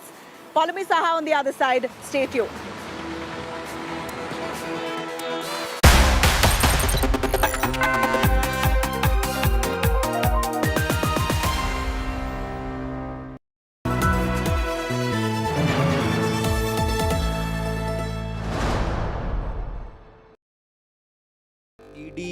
CBI, income tax जैसी एजेंसियों का दुरुपयोग हो रहा है और लगातार विपक्ष के नेताओं को इस पर निशाना बनाया जा रहा है। इस पर आप क्या कहना चाहेंगे? ये सारी एजेंसियां, कोई एजेंसी कोर्ट के ऊपर नहीं है। किसी भी नोटिस को भी आप कोर्ट में चैलेंज कर सकते हैं, एक। किसी भी एफआईआर को कोर्ट में चैलेंज कर सकते हैं, दो। और किसी भी चार्जशीट को भी कोर्ट में चैलेंज कर रहे हैं, तीन। भाई कोर्ट में जाने की जगह यहाँ पर हो हल्ला कर क्या होगा? और बहुत हमारी पार्टी में तो कम है, उनकी पार्टी में ढेर सारे अच्छे वकील हैं।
Arnab, after Jio's telecom price wars, what's the Reliance game plan in the FMCG space? Given the kind of action that is happening in the market, because Reliance has already invested over $1.1 billion in acquisition of brands and partnerships as per a recent report, and it is expected by Morgan Stanley and JP Morgan that it is going to invest another $4 billion in over the next 3 to 5 years, which is equivalent to 33,000 crore in today's currency terms. So that is a significant investment that they are making, and the market competitors in the market, like other leading players, FMCG players, are obviously taking note. Like for example, very recently, Mr. Varun Bedi has said that he is closely watching the development that Reliance and the new products that are coming up from the behemoth. And secondly, if you look at the Reliance's game plan, they have not only purchased new brands or launched new products, but they have also hired some of the key industry veterans. Like for example, they have hired Mr. K. Krishnakumar to head their beverages portfolio, which now includes Campa Cola, a well-known brand from 1970s and 80s. So, of course, industry competitors like HUL and others are obviously watching the developments very closely, and given the kind of price that Reliance is offering in competition to these leading multinationals, of course, there could be some price cuts by them as well, the industry insiders tell us. And if you notice that HUL, after cutting pack sizes significantly over the last 2 years due to inflation, they have now started to increase their pack sizes in terms of grammage. They have started to increase the size of their packs at the same rate of late in the last one and a half months.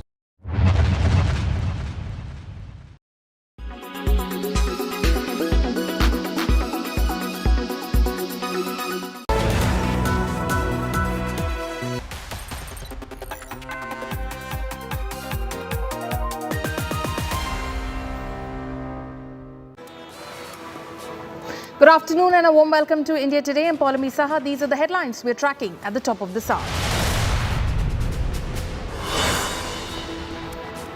Karnataka elections officially kicks off. Karnataka to vote on May 10th in one phase. Results to be out on May 13th. BJP is always a ever-ready party. We don't prepare for elections. We prepare for organization and we prepare for welfare of the people, and we are ready.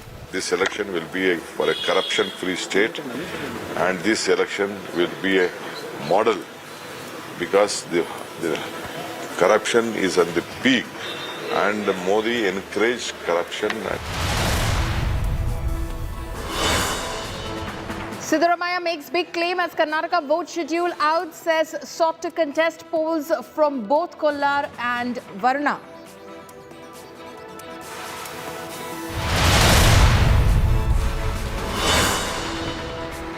Modi's ferocious attack on the Congress says Congress is equal to dynasty, dangai and dishonesty. Accuses the Congress of Bhrashtachar Bachao Abhiyan. Congress's Kharge hits back.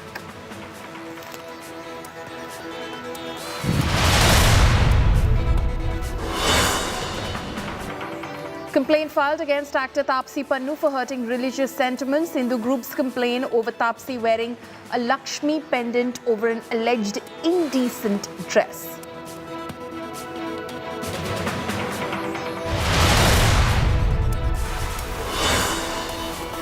Day after Nashville school firing killed 6 people, Biden calls for ban on assault weapons in the United States.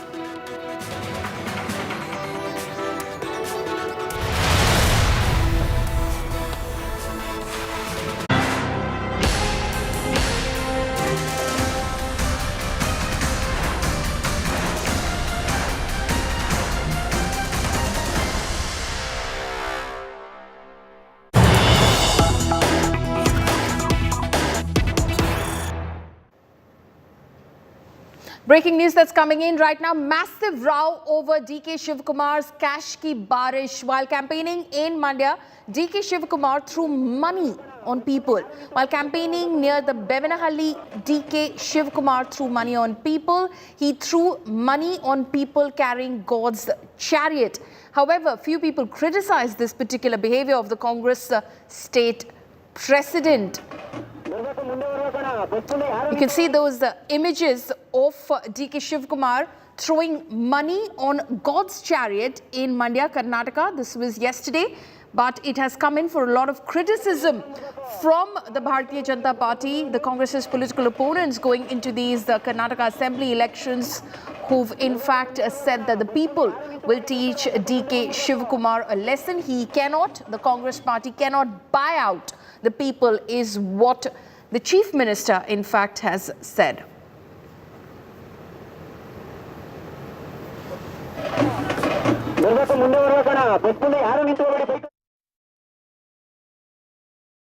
See, he does everything. He blatantly misuses all kind of powers, and he does everything, and he blames us. That has been his system. What to do? I mean, he is like that. People know. That's why they are going to reject him. Shiv Kumar क्या, तो शिव कुमार ये जो कांग्रेस का बहुत बड़े बड़े नेता उनको करप्शन में फॉलो कर रहे हैं। इसमें तो मुझे बहुत आश्चर्य नहीं हुआ है। तो पार्टी ही करप्ट है, उसमें भी शिव कुमार बहुत करप्ट है। Sagai Raj, my colleague, is now joining me live. This is, of course, going to be an issue as far as the BJP is concerned. They'll pick it up in a big way. Those images of DK Shivkumar showering money on people in Mandya, Karnataka. Sagai, has an explanation come in from the Congress or DK Shivkumar himself? No, DK Shivkumar and his supporters have given a justification stating that he was trying to give that money for that God's chariot, and you can see in the visuals there is a chariot of God, and he was supposed to hand over that money to that chariot, but he threw that money. And throwing that money has not gone well with the people. Well, people have criticized, saying that if you have money, you cannot just throw just because you have to offer it for the God.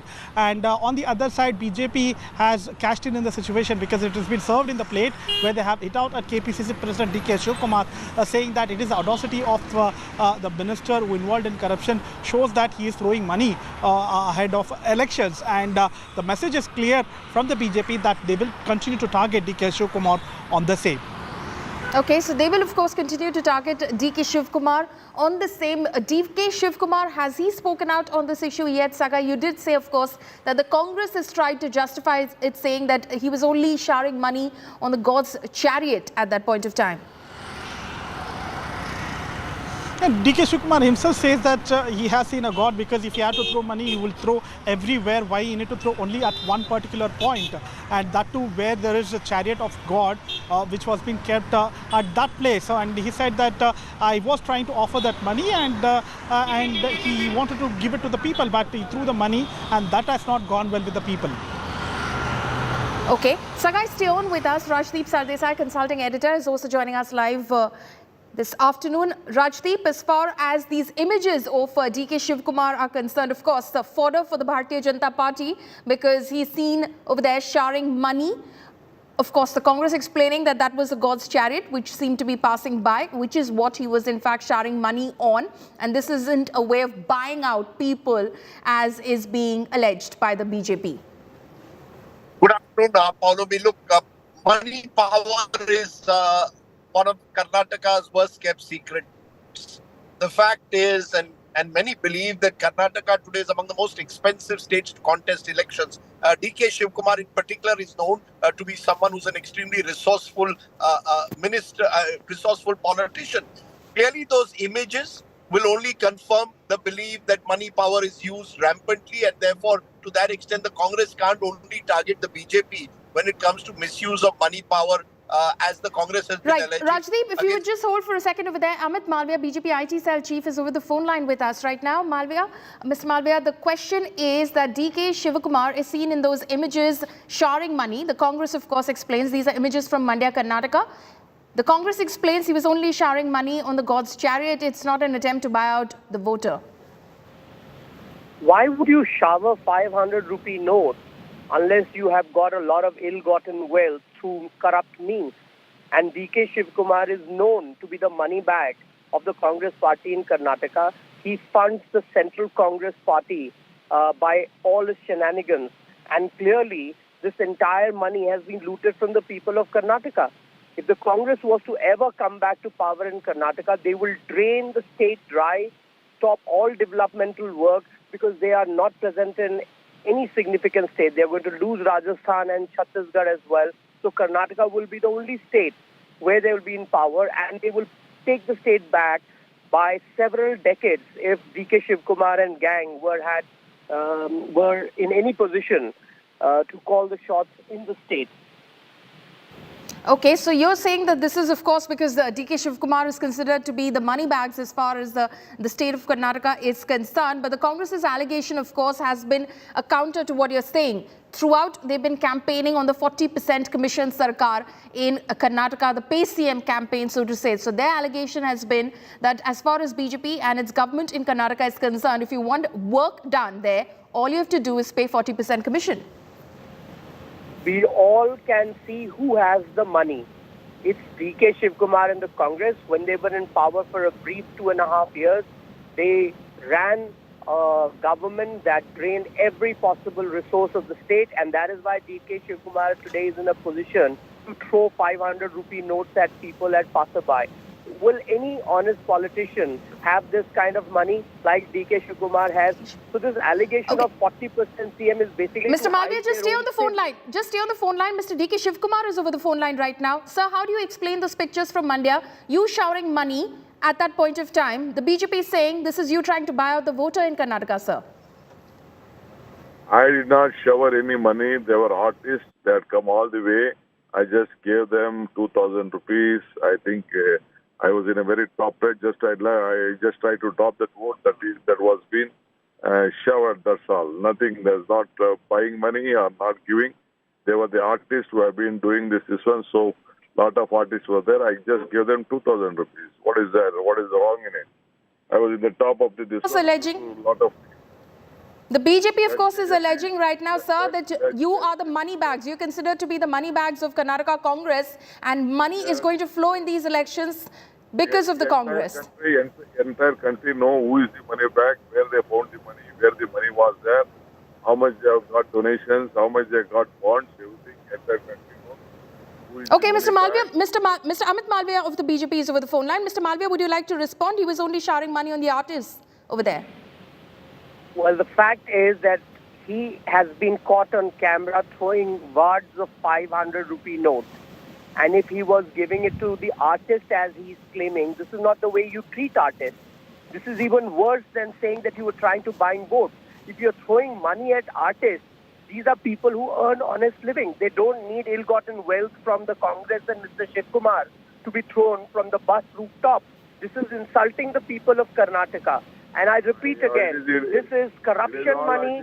He is trying to buy out votes. He has looted the state while they were in power. This is ill-gotten wealth. He's under several investigations by the agencies.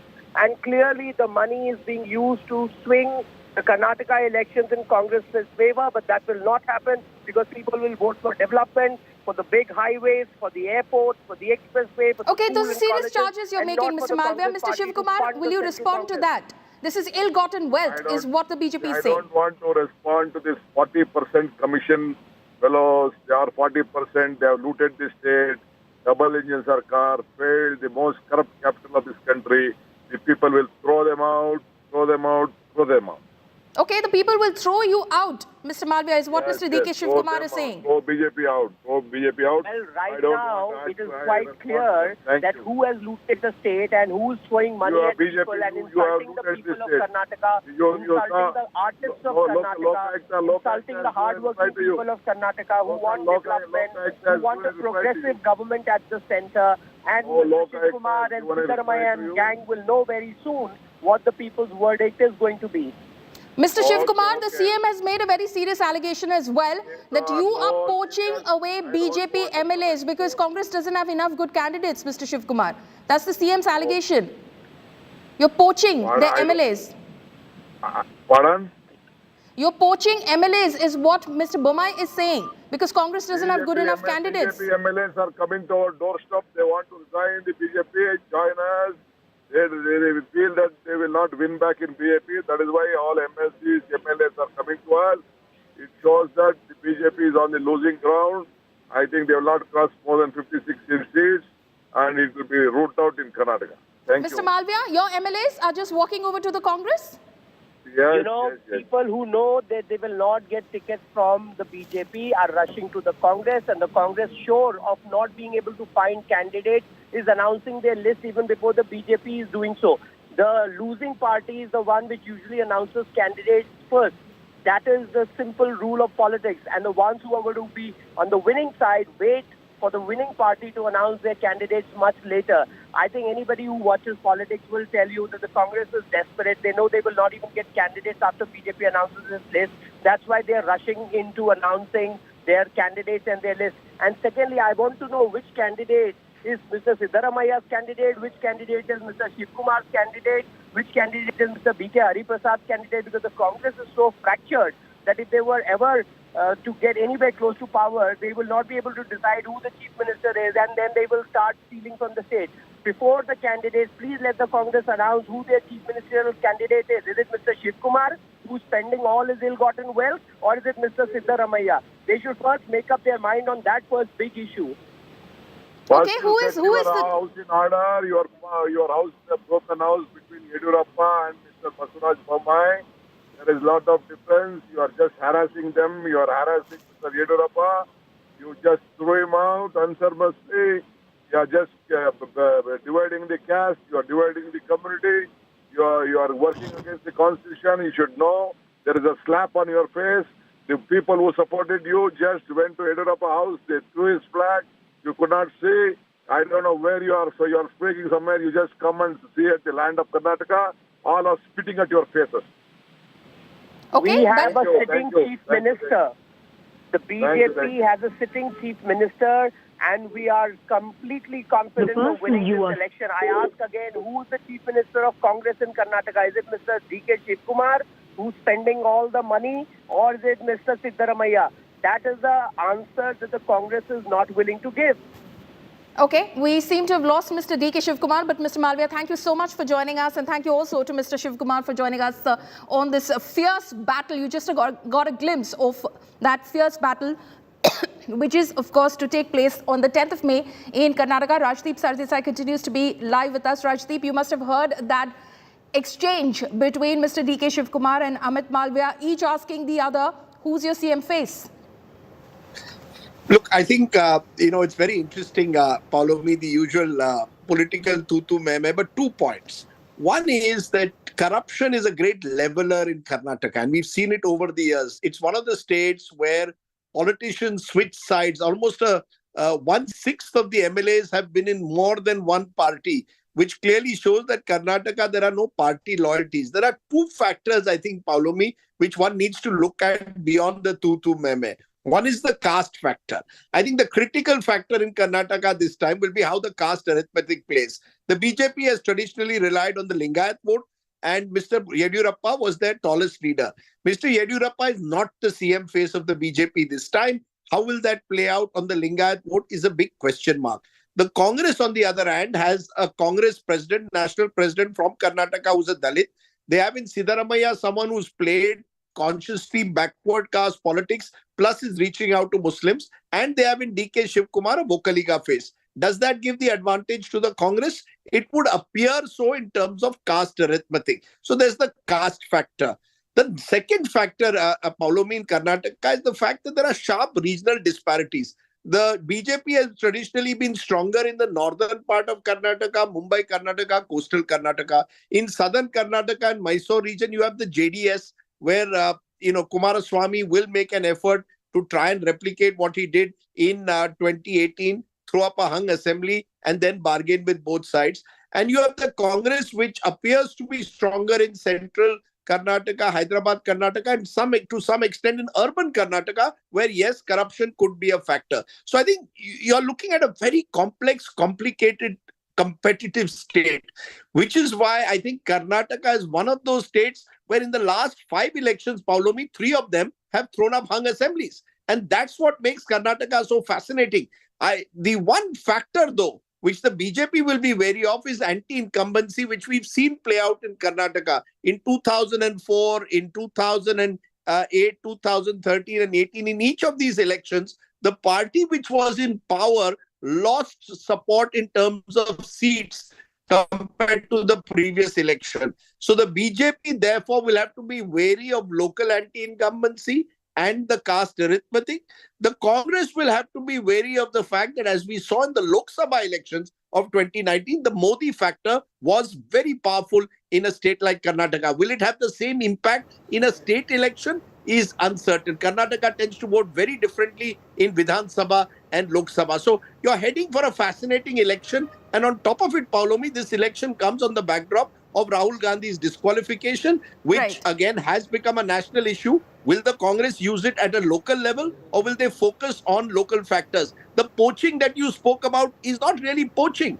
It shows, if anything, that the Congress has the momentum because, MLAs, MLCs, tend to go in the direction of the party which has the momentum in Karnataka. As I said, party loyalties don't seem to exist on the ground in Karnataka like in other states. So all in all, I would say at the start of the race, advantage Congress. But given the BJP's election machine, nothing can be taken for granted. And remember, father and son, Devagowda and Kumaraswamy, waiting in the wings.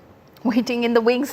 As far as JDS's future is concerned, it's going to be interesting which way that is headed after these 2023 Assembly elections. Rajdeep, stay on with us. Karnataka Assembly polls, in fact, dates have been announced. Voting is to be held on May 10th and the results will be announced on May 13th. The upcoming polls will be a 3-way battle between the Congress, the BJP and the JDS. While Prime Minister Modi has already visited Karnataka 7 times in the last 3 months, bolstering the BJP's campaign, all 3 parties have begun their campaigns, undertaking various yatras across the state. While BJP is set to announce its first list next week, Congress and JDS have released their first lists of 124 candidates and 93 candidates, respectively.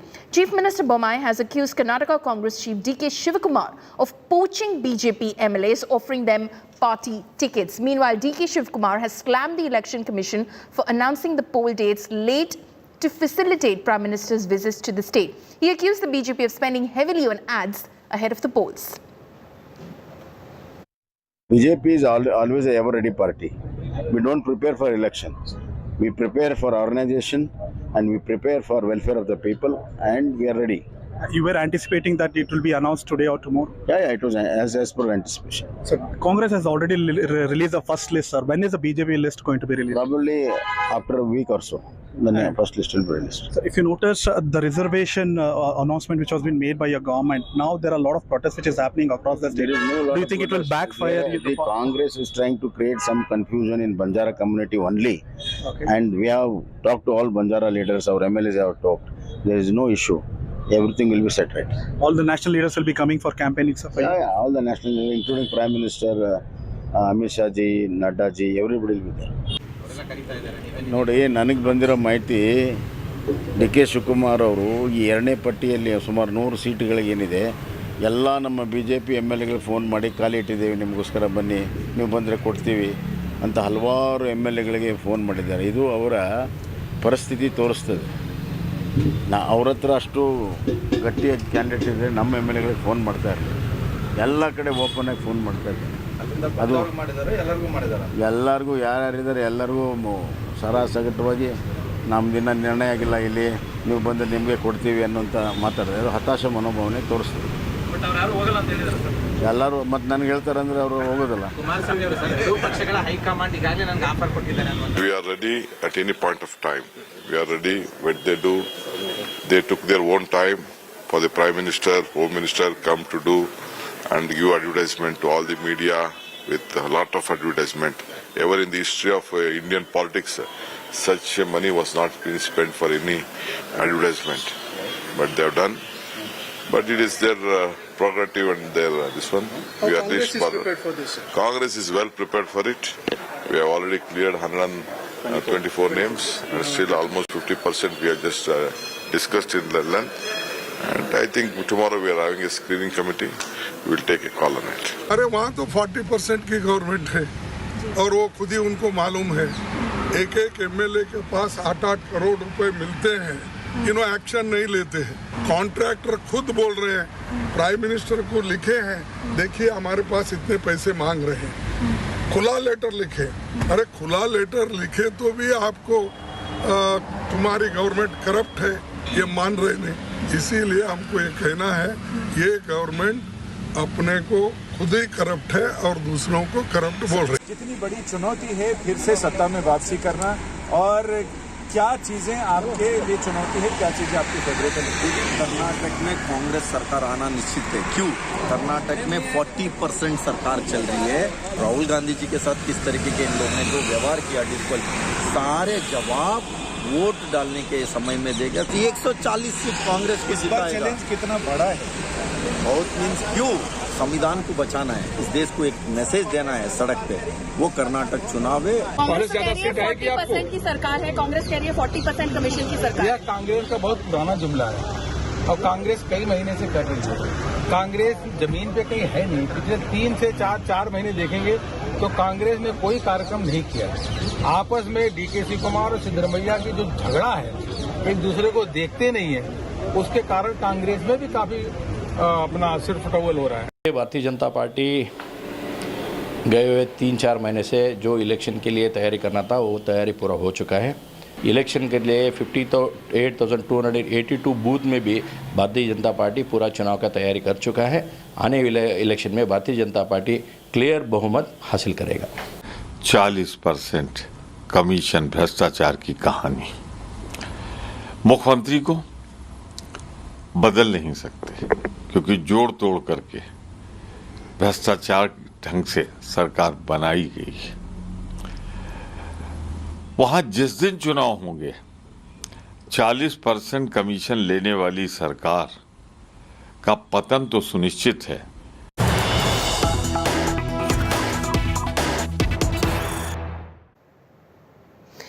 Breaking news that's coming in right now. As poll dates out, Karnataka BJP in a key huddle. Karnataka mantris rush to Chief Minister's house for a meeting. BS Santosh, in fact, National Secretary in General Secretary Organization is meeting with the Chief Minister.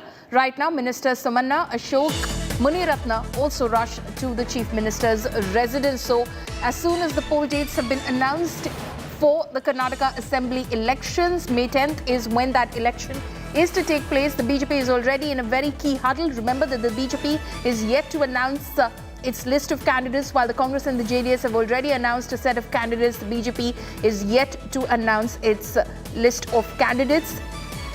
At such a juncture, there is a very crucial meeting which is taking place in the Chief Minister's residence at the moment. Sagai is joining us live at the moment. Sagai, give us more details about who all are there at this meeting which is taking place at Chief Minister Bomai's residence.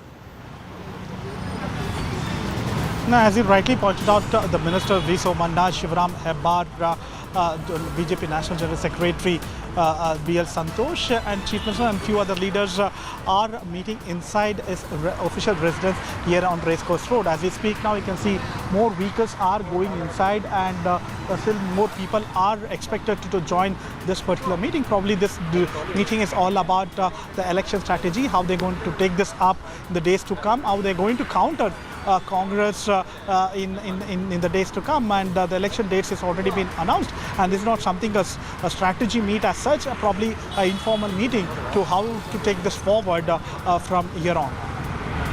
Okay. So as far as the BJP is concerned, Sagai, why the delay in announcing their list of candidates? Is there a lot of thinking and mulling over that's going on in terms of the candidates? See, Karnataka Chief Minister Basavaraj Bommai had to say that there are several layers of screening which has been done by the BJP. First, the internal survey done by the central leadership. Two, there is a survey which was been done by the Karnataka BJP. And three, they are also seeking the public opinion whether to go ahead with the same list or a different list, because they have to see age criteria, they have to see the popularity, and they should also see the performance of all these MLAs. We have heard B.S. Yediyurappa talking to media last month, where he said that a few sitting MLAs might not get ticket, and there are several youths who will be getting a ticket in this particular election. So there are several layers of screening which has been done by BJP, and probably that might be one of the reasons why there is a delay in the announcement. And if you notice that Congress is targeting BJP, stating that they are not confident, and that is the reason they are taking so much time to even announce the candidate, because they are already aware that they are losing in Karnataka. Okay, Sagai, they're reporting from outside the Chief Minister's residence. Thank you so much for joining us with all of those details. So that is, of course, what the BJP is up to, as in fact they prepare for these very crucial assembly elections. Now, ahead of the elections, Karnataka Chief Minister seems to be seeking divine intervention. The construction of a majestic Ram temple in Ramanagara is in full swing. The announcement has triggered a political war of words. Here's a report.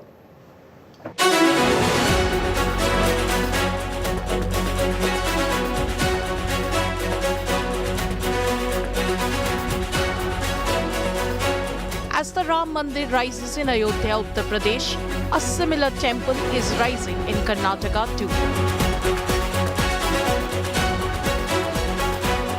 Eyeing the Hindu vote bank, the BJP government is all set to build a temple on the lines of the Ayodhya shrine in Ramanagara. The big announcement came just ahead of the assembly polls. The temple will be built on a 19-acre plot in Ramadevara Betta. First concept permission ಇವನ್ನೆಲ್ಲ ತಗೊಂಡು ನಿರ್ಣಯವನ್ನು ಮಾಡಿ ಮತ್ತೆ ನಿಶ್ಚಯ ಮಾಡೋಣ, ಯಾವ ರೀತಿ ಮಾಡಬೇಕು, ಏನು ದುಡ್ಡಲ್ಲಿ ಮಾಡಬೇಕು, ಜನರು ಭಕ್ತಾದಿಗಳು ಬಂದು ಮಾಡುವಂಥದ್ದ, ಸರ್ಕಾರ ದುಡ್ಡಲ್ಲಿ ಮಾಡಬೇಕಾ, ಟ್ಯಾಕ್ಸ್ ಪೇಯರ್ ದುಡ್ಡಲ್ಲಿ ಮಾಡಬೇಕಾ, ರಾಮ ಭಕ್ತರ ದುಡ್ಡಲ್ಲಿ ಮಾಡಬೇಕಾ, ಎಲ್ಲ ನಿಶ್ಚಯ ಮಾಡೋಣ. The Congress is not impressed and is playing down the temple project. This is an election manifesto, first of all. They are not going to implement. They are going to be ousted by the people of Karnataka. How can they implement? As the BJP once again raises Hindutva pitch in the state, it seems the party is literally fighting the elections. Ram Bharose. Bureau Report, India Today. Slipping into a very short break, stay tuned. News and updates will continue on the other side of this break.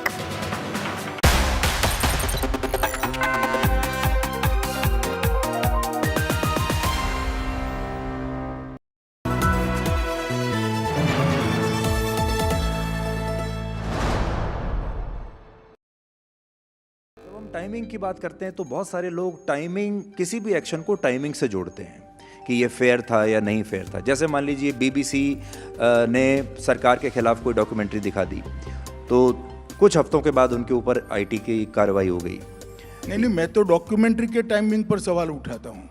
ये पूरी घटना 2002 की है, चुनाव है 2024 में, आप 2023 में देखा, तो आप इसके टाइमिंग की क्यों बात नहीं कर रहे हो भाई? और जहां तक ये इनकम टैक्स के टाइमिंग की बात है, मैंने भी पूछा किसी को, ये 3 साल से इनके साथ कॉरेस्पॉन्डेंस हो रहा है। अब कोई अपने आप को कानून से ऊपर मानेगा तो कोई नहीं है कानून के ऊपर, सबने कानून के हिसाब से चलना पड़ेगा और आगे बढ़ना पड़ेगा।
मेरे लिए मोटिवेशन थी कि मैं इस देश के लिए वर्ल्ड कप जीतना चाहता था।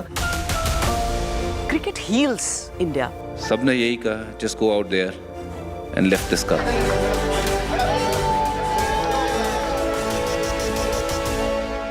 Yeah, stars had aligned.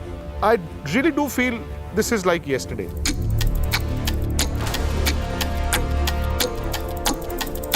We have this confidence, that we can lift the cup. We always had that belief. This was the moment when it came together. They were the children of destiny, the men of destiny. Nothing could pin them down.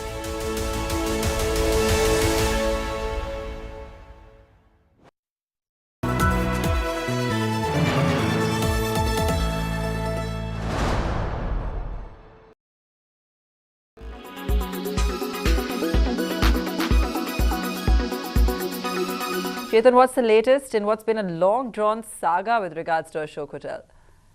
Well, absolutely. It's literally a long-drawn saga, 2023, but now seems to be the year when ITDC's iconic property, the Ashok in Delhi, goes on a long lease for about 60 years. Sources have in fact told Business Today TV that the government has in fact expedited the process, and the structural audit of both Ashok Hotel and Samrat Hotel have begun and will be completed in 6 months. Sources also confirming to Business Today TV that the process of formulating the model concession agreement, which literally forms the backbone of any disinvestment, has also begun. And the day it receives green light from the Union Cabinet, the government will call the bids and will not wait any further. Remember, the Ashok is a 550-room hotel built on a sprawling 25-acre land in the heart of the national capital. All right, Chetan, thanks so much for that. Now, will electric vehicles become cheaper given that prices of key battery inputs like lithium, cobalt, copper are all coming down? Chetan also sat down with Akshay Singhal, founder and CEO at Log9 Materials, on future EV price trends. Listen in. We've been observing that The benchmark, as the benchmark minerals, in fact, there has been a fall in lithium prices by nearly 20%. We are seeing cobalt prices more than down by 50% and copper prices down by 18%. What does it entail for India's electric vehicle manufacturing story, and especially the batteries who form the most critical part for these three items? See, the point is, in particularly, and always a pleasure talking to you, Chetan. But if you look at these fall in prices, right, I don't think it impacts significantly in a very short term as far as the Indian market is concerned, right? Because we typically in India procure cells which are manufactured outside, and we procure them as an extra inventory which the various cell manufacturers have, right? We are not at a scale in the Indian ecosystem where we have dedicated orders with the cell manufacturers so that the recent drop in price or change in prices gets affected into the cell procurement cost.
It's a mega India Today exclusive news break. Sources have told India Today that Amritpal Singh is planning to surrender. Sources have told India Today that Amritpal is in Punjab to surrender himself before the police. He is in fact planning to surrender is what our sources are telling us. They say that he's come to Punjab with the only purpose of surrendering himself. He wants to play the victim card is what is being suggested. Punjab police in fact is currently engaged in arresting him. Manjeet Sehgal, my colleague, is joining me live at the moment. Manjeet, that's a big piece of news that's coming in right now. The Punjab police has been on the chase as far as Amritpal Singh is concerned for several days now. But now it appears that Amritpal Singh may want to surrender himself. Yes, indeed, Polami, Amritpal Singh is now trying to surrender as he was under immense pressure from various religious organizations, including the Akal Takht, which happens to be the highest Sikh temporal authority. Its chief, Gyani Harpreet Singh, had also asked Amritpal Singh to surrender and not to run away from the law, saying that this will be sending a wrong message among the masses, as he had hundreds of supporters who were behind him and they paid the price for supporting him. They were booked by the police in various police thanas of the Punjab. Many of them were arrested as well. This was a preventive arrest, as the police officials told us. But as far as Amritpal Singh is concerned, he is now playing a victim card. Sources also say that he may also go to Amritsar and may enter the Golden Temple complex to get a mileage from the Golden Temple authorities. And besides other elements, all we know is this, that he has a huge fan following in and around Amritsar as well. So Amritpal at the moment is playing a victim card. Sources also say that he had come to Punjab in connection with an interview which was planned with an international television channel. But it's not known whether the interview was true or not. But Amritpal is believed to have been hiding anywhere in Hoshiarpur district or so. Punjab police had launched a massive combing operation to arrest Amritpal Singh and his close aide Papalpreet Singh. Sources also say there were 3 people in the suspicious Innova vehicle which was found abandoned near Gurudwara. This car has now been seized by the Punjab police. And, okay, so while the Punjab police is already trying, of course, to arrest Amritpal Singh, reports now suggest that he might just be in Punjab and he possibly wants to surrender and play the victim card. Manjeet, thank you so much for joining us with those details.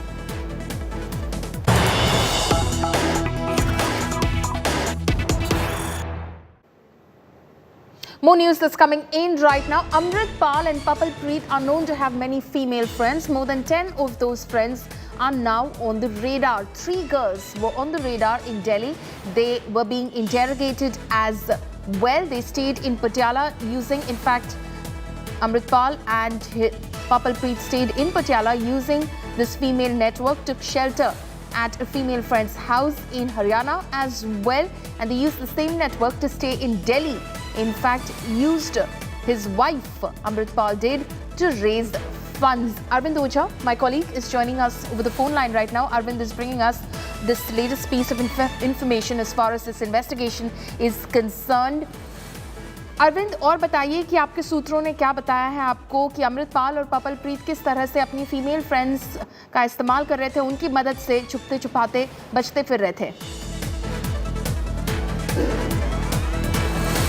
Okay, we'll try and reconnect with Arvind. My colleague Arvind, in fact, is bringing us all of these details as far as how Amritpal and Papal Preet, his aide, have been able to, in fact, hoodwink the cops who've been hot on their chase since the day that they escaped from Jalandhar.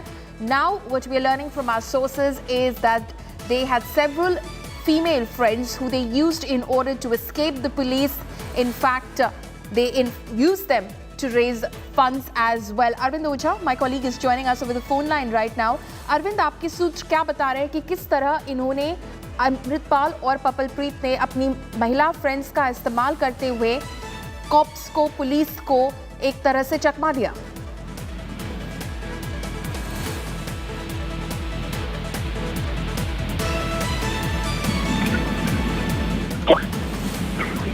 Arvind, आपको मेरी आवाज आ रही है?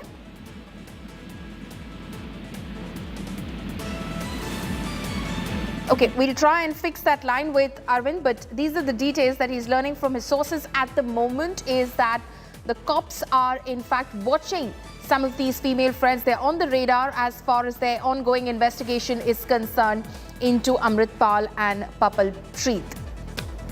Now, it's been more than 10 days and Amritpal still remains out of the police's reach. Sources have informed India Today that the Khalistan Army chief is suspected to be in Punjab. Sources further said that Amritpal is planning to surrender. The cops are carrying out search operations in Punjab's Hoshiarpur. Now, this comes after Amritpal was seen in Delhi. CCTV footage said to be from March 21st, in which it can be seen he is wearing a mask and no turban. Meanwhile, an undated picture of Amritpal and his aide Papal Preet have gone viral on the net, in which both can be seen enjoying an energy drink. Now, shifting focus, the health emergency situation intensifies in Rajasthan as doctors stage protests all over the state against the Right to Health bill passed by the government on March 20th. In between the government and the doctors' friction, patients are suffering as they are not able to get treatment. Let's take a look at this detailed report.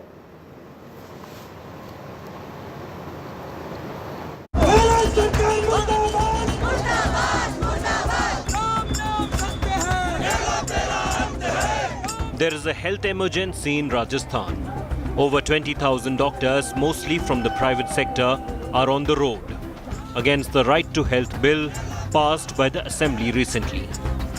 With private hospitals on strike demanding a rollback, the load on government health facilities has increased exponentially. Hundreds of patients are coming to the emergency.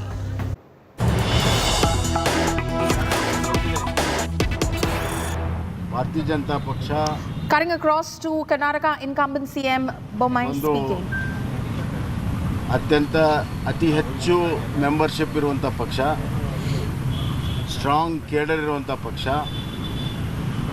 ನಿರಂತರವಾಗಿ ಪಕ್ಷದ ಸಂಘಟನೆಯನ್ನು ಮಾಡ್ಕೊಂಡು ಬಂದಿದ್ದೇವೆ. ಈಗಾಗಲೇ ಹಲವಾರು ಅಭಿಯಾನಗಳನ್ನು ಮಾಡಿದ್ದೇವೆ. Booth ಮಟ್ಟದ ಸಂಘಟನೆ ಅಭಿಯಾನ, ಬೂತ್ ಮಟ್ಟದ ವಿಜಯ ಅಭಿಯಾನ, ಅದಾದಮೇಲೆ ವಿಜಯ ಸಂಕಲ್ಪ ಯಾತ್ರೆ ಮತ್ತು 4 ದಿಕ್ಕಿನಿಂದ ರಥಯಾತ್ರೆ, ಹಲವಾರು, ಆಮೇಲೆ ಎಲ್ಲ ನಮ್ಮ ಮೋರ್ಚಾಗಳ ಸಮ್ಮೇಳನ. ಒಂದು ರೀತಿಯಲ್ಲಿ ಭಾರತೀಯ ಜನತಾ ಪಕ್ಷ ಚುನಾವಣೆಯನ್ನು ಎದುರಿಸಲು ಎಲ್ಲ ತಯಾರಿಯನ್ನು ಮಾಡಿಕೊಂಡಿದೆ, ಸನ್ನದ್ಧಾಗಿದೆ ಅನ್ನೋದನ್ನು ಹೇಳಕ್ಕೆ ಇಚ್ಛೆಪಡ್ತೀನಿ. ಕೇಂದ್ರದಲ್ಲಿರುವಂಥ BJPಯ ನರೇಂದ್ರ ಮೋದಿಜಿಯವರ ನೇತೃತ್ವದ ಸರ್ಕಾರ ರಾಜ್ಯಕ್ಕೆ ಕೊಟ್ಟಿರುವಂಥ ಹಲವಾರು ಯೋಜನೆಗಳು, ರಾಜ್ಯದ ಮೂಲಭೂತ ಸೌಕರ್ಯ ಇನ್ಫ್ರಾಸ್ಟ್ರಕ್ಚರ್ಗೆ ಕೊಟ್ಟಿರುವಂಥ ಅನುದಾನ, ಅದಲ್ಲದೆ ರಾಜ್ಯ ಸರ್ಕಾರ ನಾವು ತೆಗೆದುಕೊಂಡಿರುವಂಥ ಹಲವಾರು ಜನ ಉಪಯೋಗಿ ಕಾರ್ಯಕ್ರಮಗಳು, ಅದು ರೈತಾಪಿ ವರ್ಗಕ್ಕಿರ್ಬೋದು, ಕಾರ್ಮಿಕ ವರ್ಗಕ್ಕಿರ್ಬೋದು, ಮಹಿಳೆಯರಿಗಿರ್ಬೋದು, ಯುವಕರಿಗಿರ್ಬೋದು, SC ST lot of infrastructure development projects have been undertaken. ಸಾಮಾಜಿಕವಾಗಿ ಆರ್ಥಿಕವಾಗಿ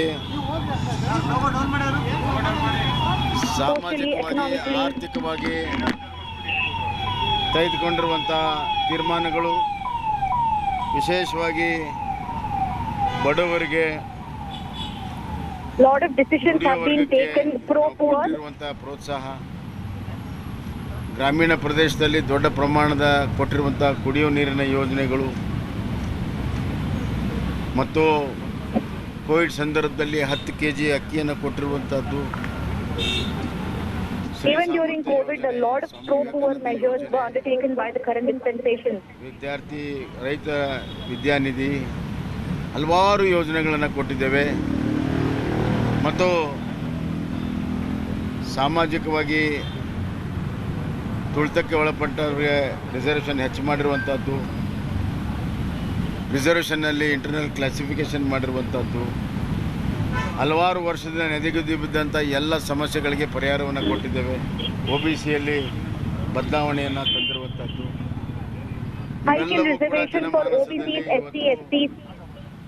ನಮ್ಮ ಪಕ್ಷದ ಪರವಾಗಿ, ನಮ್ಮ ಸರ್ಕಾರದ ಪರವಾಗಿ ಜನಸಮೂಹ, ಜನತಾ ಜನಾರ್ದನ ನಮ್ಮ ಪರವಾಗಿದೆ.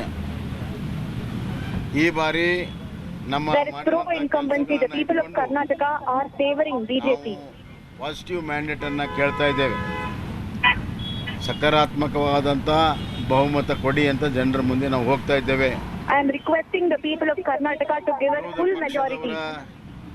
ಹಲವಾರು ಪ್ರಯತ್ನಗಳು, ಇಲ್ಲ ಸಲ್ಲದ ಆರೋಪ ಮಾಡುವಂಥದ್ದು ಯಾವುದೂ ಕೂಡ ಯಶಸ್ವಿ ಆಗಿಲ್ಲ, ಜನರ ಮಧ್ಯೆ ನಿಂತಿಲ್ಲ. ಮತ್ತೆ ಅವ್ರ ಪ್ರಯತ್ನಗಳನ್ನು ಮಾಡ್ಬೋದು, ಎಲ್ಲವೂ ಕೂಡ ಅವ್ರಿಗೆ ತಿರುಗು ಬಾಣ ಆಗಿದೆ, including corruption issue. Opposition tried their best to create some sort of discontent among the people of Karnataka, but it just backfired. ಅವು ಯಾವ ಯಶಸ್ವಿಯಾಗಿಲ್ಲ. ಲೋಕಾಯುಕ್ತ ನಮ್ಮ ಶಾಸಕರ ಮೇಲೆ ರೇಡ್ ಮಾಡಿರುವಂಥದ್ದು, ಅದು ನಾವು ಲೋಕಾಯುಕ್ತಕ್ಕೆ ಪಾರದರ್ಶಕವಾಗಿ ನ್ಯಾಯಸಮ್ಮತವಾಗಿ ಅವ್ರಿಗೆ ಅಧಿಕಾರವನ್ನು ಕೊಟ್ಟದ ಹಿನ್ನೆಲೆಯಲ್ಲಿ ಆಗಿದೆ ಹೊರತಾಗಿ ಇಂಥವು 100 ಕೇಸ್ಗಳಾಗ್ತದೆ. ಹೀಗಾಗಿ ನಾವು ಯಾವುದೇ ವಿಚಾರ ಬಗ್ಗೆ ಹಿಂಜರಿತ ಪ್ರಶ್ನೆನೇ ಇಲ್ಲ. ನಾವು ಮಾಡಿರುವಂಥ ಕಾರ್ಯಕ್ರಮಗಳನ್ನು ಜನರ ಮುಂದೆ ಇಟ್ಕೊಳ್ತೇವೆ. ಎಲ್ಲ ವರ್ಗದ ಬೆಂಬಲ ಇವತ್ತು ಸಿಗ್ತಾ ಇದೆ. ಕಾಂಗ್ರೆಸ್ಸಿನ ಟ್ರೆಡಿಷನಲ್ ವೋಟ್ ಬ್ಯಾಂಕ್ ಇವತ್ತು ಛಿದ್ರ ಆಗಿದೆ, ಸಂಪೂರ್ಣ ಛಿದ್ರ ಆಗಿದೆ. ಹೀಗಾಗಿ ಅವರು ಬಹಳಷ್ಟು ಹತಾಶದಿಂದ ಕೀಳುಮಟ್ಟದ ಹೇಳಿಕೆಗಳನ್ನು ಕೊಡ್ತಾ ಇದ್ದಾರೆ. ಅವರು ಕೀಳುಮಟ್ಟದ ಭಾಷೆನೇ ಅವರ ಹತಾಶಕ್ಕೆ ಕಾರಣ ಅನ್ನೋದು ಸಂಪೂರ್ಣ ಗೊತ್ತಾಗಿದೆ. ನಮ್ಮ ಪ್ರಧಾನಮಂತ್ರಿ ನರೇಂದ್ರ ಮೋದಿಜಿಯವರು, ಅಮಿತ್ ಶಾ ಅವರು, ನಡ್ಡಾಜಿಯವರು ಕಳೆದ 3 ತಿಂಗಳಿಂದ ಮಾಡಿರುವಂಥ ಪ್ರವಾಸವೂ ಕೂಡ ಇವತ್ತು ಬಹಳ ದೊಡ್ಡ ಪುಷ್ಟಿಯನ್ನು ಜನಮಾನಸದಲ್ಲಿ ಹೀಗಾಗಿ ಮೇ 13ಕ್ಕೆ ಫಲಿತಾಂಶ ಬಂದ ತಕ್ಷಣವೇ ಸ್ಪಷ್ಟವಾದಂಥ ಬಹುಮತ ಭಾರತೀಯ ಜನತಾ ಪಕ್ಷಕ್ಕೆ ಸಿಗಲಿದೆ. ಮತ್ತೊಮ್ಮೆ ಸ್ಪಷ್ಟ ಬಹುಮತದಿಂದ ಭಾರತೀಯ ಜನತಾ ಪಕ್ಷ ಆಡಳಿತ ಬರೋದರಲ್ಲಿ ಯಾವುದೇ ಸಂಶಯವಿಲ್ಲ. ಜನ ಕಲ್ಯಾಣ ಕೆಲಸ ನಮ್ಮದು. ಈ ಕರ್ನಾಟಕವನ್ನು, ಸಮೃದ್ಧಿ ಕರ್ನಾಟಕವನ್ನು ಮಾಡುವಂಥ ಜವಾಬ್ದಾರಿ ನಮ್ಮದಿದೆ. ಆ ನಿಟ್ಟಿನಲ್ಲಿ ನಾವು ವಿಜಯಶಾಲಿ ಆಗ್ತೀವಿ ಅನ್ನೋಂಥ ಸಂಪೂರ್ಣವಾದಂಥ ವಿಶ್ವಾಸ ನನಗೆ.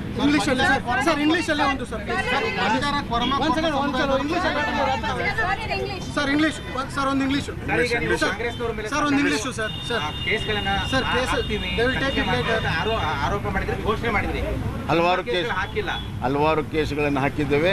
ಬರುವಂಥ ದಿನಗಳಲ್ಲಿ ಯಾರ್ಯಾರು ಇಫೆಕ್ಟ್ ಆಗಿದೆ ಅವ್ರ ಕೇಸ್ಗಳನ್ನು ಹಾಕ್ತಾರೆ ಲೋಕಾಯುಕ್ತ.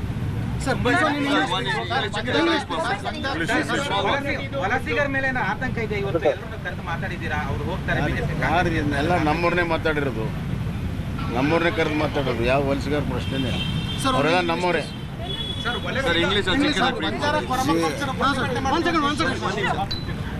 ಇಂಗ್ಲೀಷ್ ಅವರೆಲ್ಲರಿಗೂ ಕರೆದು ತಿಳಿ ಹೇಳಿ ಅವ್ರಿಗೆ ಆಗಿರುವಂಥ ನ್ಯಾಯವನ್ನು ನಾವು ಸ್ಪಷ್ಟೀಕರಣವನ್ನು ನೀಡ್ತೀವಿ. ಇವತ್ತು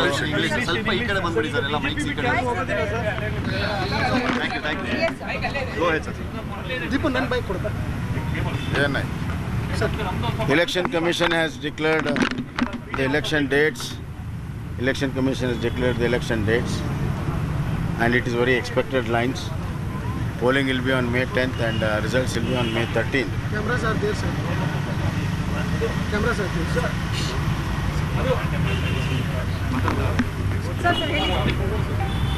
BJP is ever-ready party with a strong organization right from booth level to the national level, and we have done a lot of abhiyans where the response of the people was tremendous, and both central government and state government, double engine government has done tremendous jobs in terms of infrastructure, in terms of benevolence to the farmers, workers, women, youths and SC, ST and OBCs. Therefore, the entire Karnataka, cutting across all sections of the people, have showed a great deal of support. For last 3 months, I visited more than 120 constituencies, and I am sure that on May 13th, BJP will have a handsome victory, will win a hands down victory, and will get absolute majority.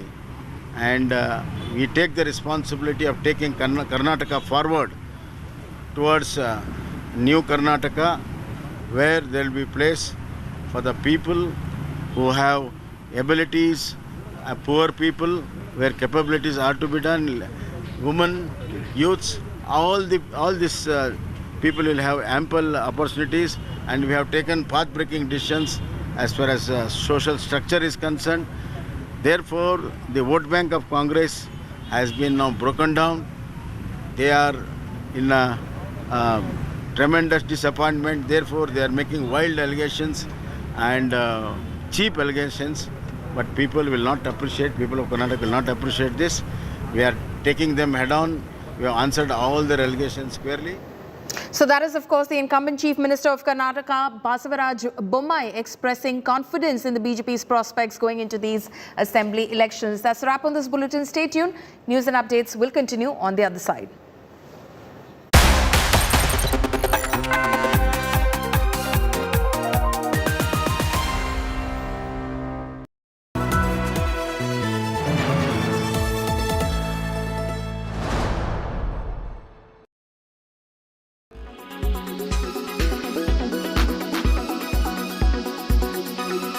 Most important would be to go and consult a dermatologist, because this is not something you can treat on your own. However, what is the basic step and why does it happen? So heat rash happens because of the trapping of the sweat gland or sweat duct, and there is sweat under the skin. So you see it can be of varied types. It can be red color, or it can be crystal-like, or it can be pustular. So these are the various types of heat rash which can be seen depending upon the level of the sweat duct which is involved. So most important steps which we can do during summers is to wear loose clothing. Don't wear very tight clothing, because that can cause friction, as well as it can lead to mechanical damage because of rubbing, and so the skin barrier could be disrupted. So make sure that your barrier is intact, and you can use moisturizer which will act like a lubricating agent, so it will protect your skin. Tell us about heat burns and how to avoid them. You have to use something to negate the effects of your direct exposure to sun, like hat you can use goggles so that eye irritation will not happen. You can cover your arms and your body parts with a soft cotton clothes so that you will not get sunburns. Why do I keep getting headaches in summers? Is it a sign of dehydration? One of the symptoms of dehydration is lightheadedness and mild headache. Of course, be very clear in your head that this is not the basic sign of dehydration. So there are a lot of headaches which happen in summers, especially those who are prone to migraine. Summers and extreme heat precipitates the headache, and therefore dehydration of course can give you lightheadedness and some headache, but other causes of headache must also be considered.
Hello, my name is Pranav Dikshit and you are watching Tech Today. Realme has been making waves in the Indian smartphone industry for its innovative features and affordable price point.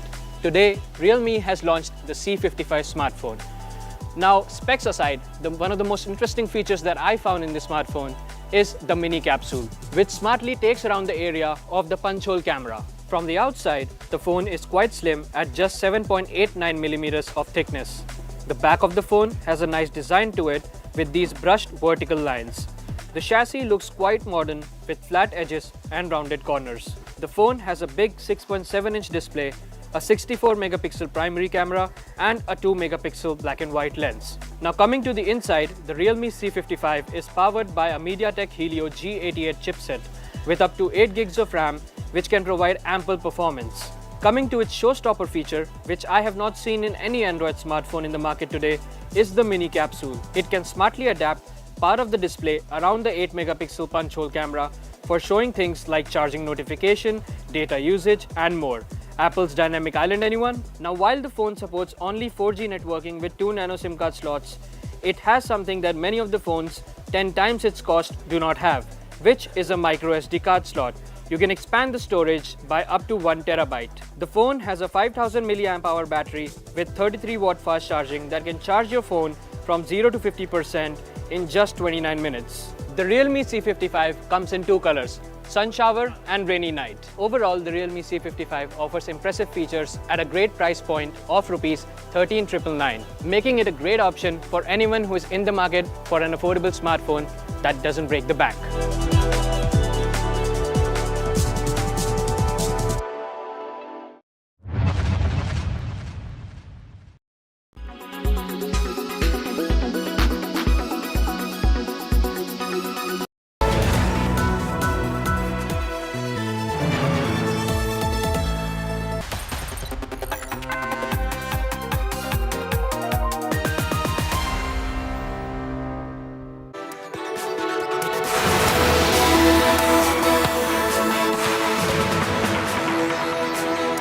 Good afternoon and a warm welcome to India Today. I'm Paulami Saha. These are the headlines we're tracking at the top of this hour. State of War Karnataka officially kicks off. Karnataka to vote on May 10th in one phase. Results to be out on May 13th. BJP is always a ever-ready party. We don't prepare for elections. We prepare for organization and we prepare for welfare of the people, and we are ready. This election will be for a corruption-free state, and this election will be a model because the corruption is on the peak and Modi encouraged corruption. Siddaramaiah makes big claim as Karnataka vote schedule out, says sought to contest polls from both Kolar and Varuna.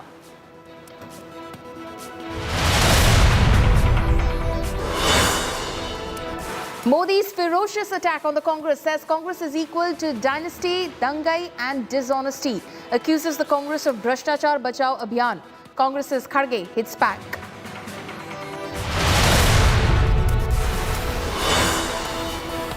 Day after Nashville school firing killed 6 people, Biden calls for ban on assault weapons in the United States.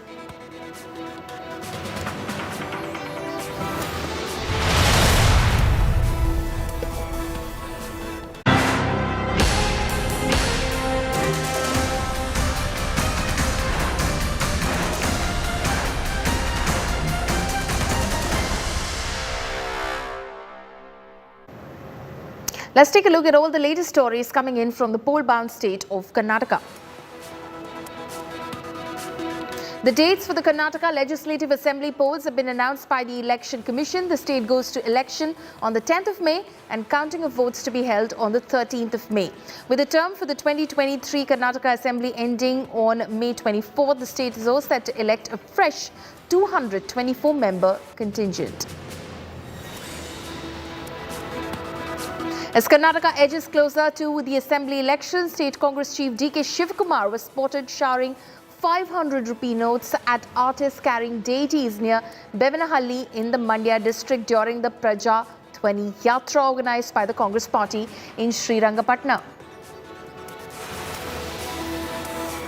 Shortly after the video surfaced of DK Shivkumar showering money at artists in Mandya district during the Praja 20 Yatra, Karnataka Chief Minister Basavaraj Bommai lashed out at the Congress chief, accusing him of throwing money at voters.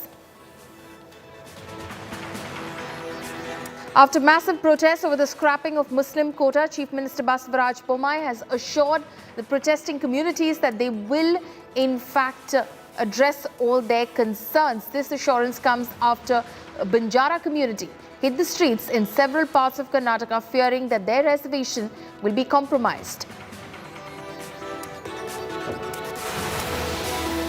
Senior Congress leader Siddaramaiah has declared that he wants to contest his last electoral battle from both Kolar and Varuna constituencies days after he was fielded by the party from the Varuna seat.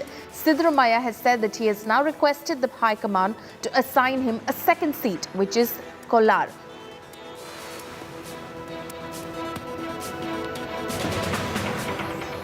Karnataka Assembly poll dates have been announced. Voting is to be held on May 10th and results will be announced on May 13th. The upcoming polls will be a three-way battle between the Congress, the BJP and the JDS. While Prime Minister Modi has already visited Karnataka 7 times in the last 3 months, bolstering the BJP's campaign, all three parties have begun their campaigns undertaking various yatras across the state. While BJP is set to announce its first list next week, Congress and JDS have released their first list of 124 candidates and 93 candidates respectively.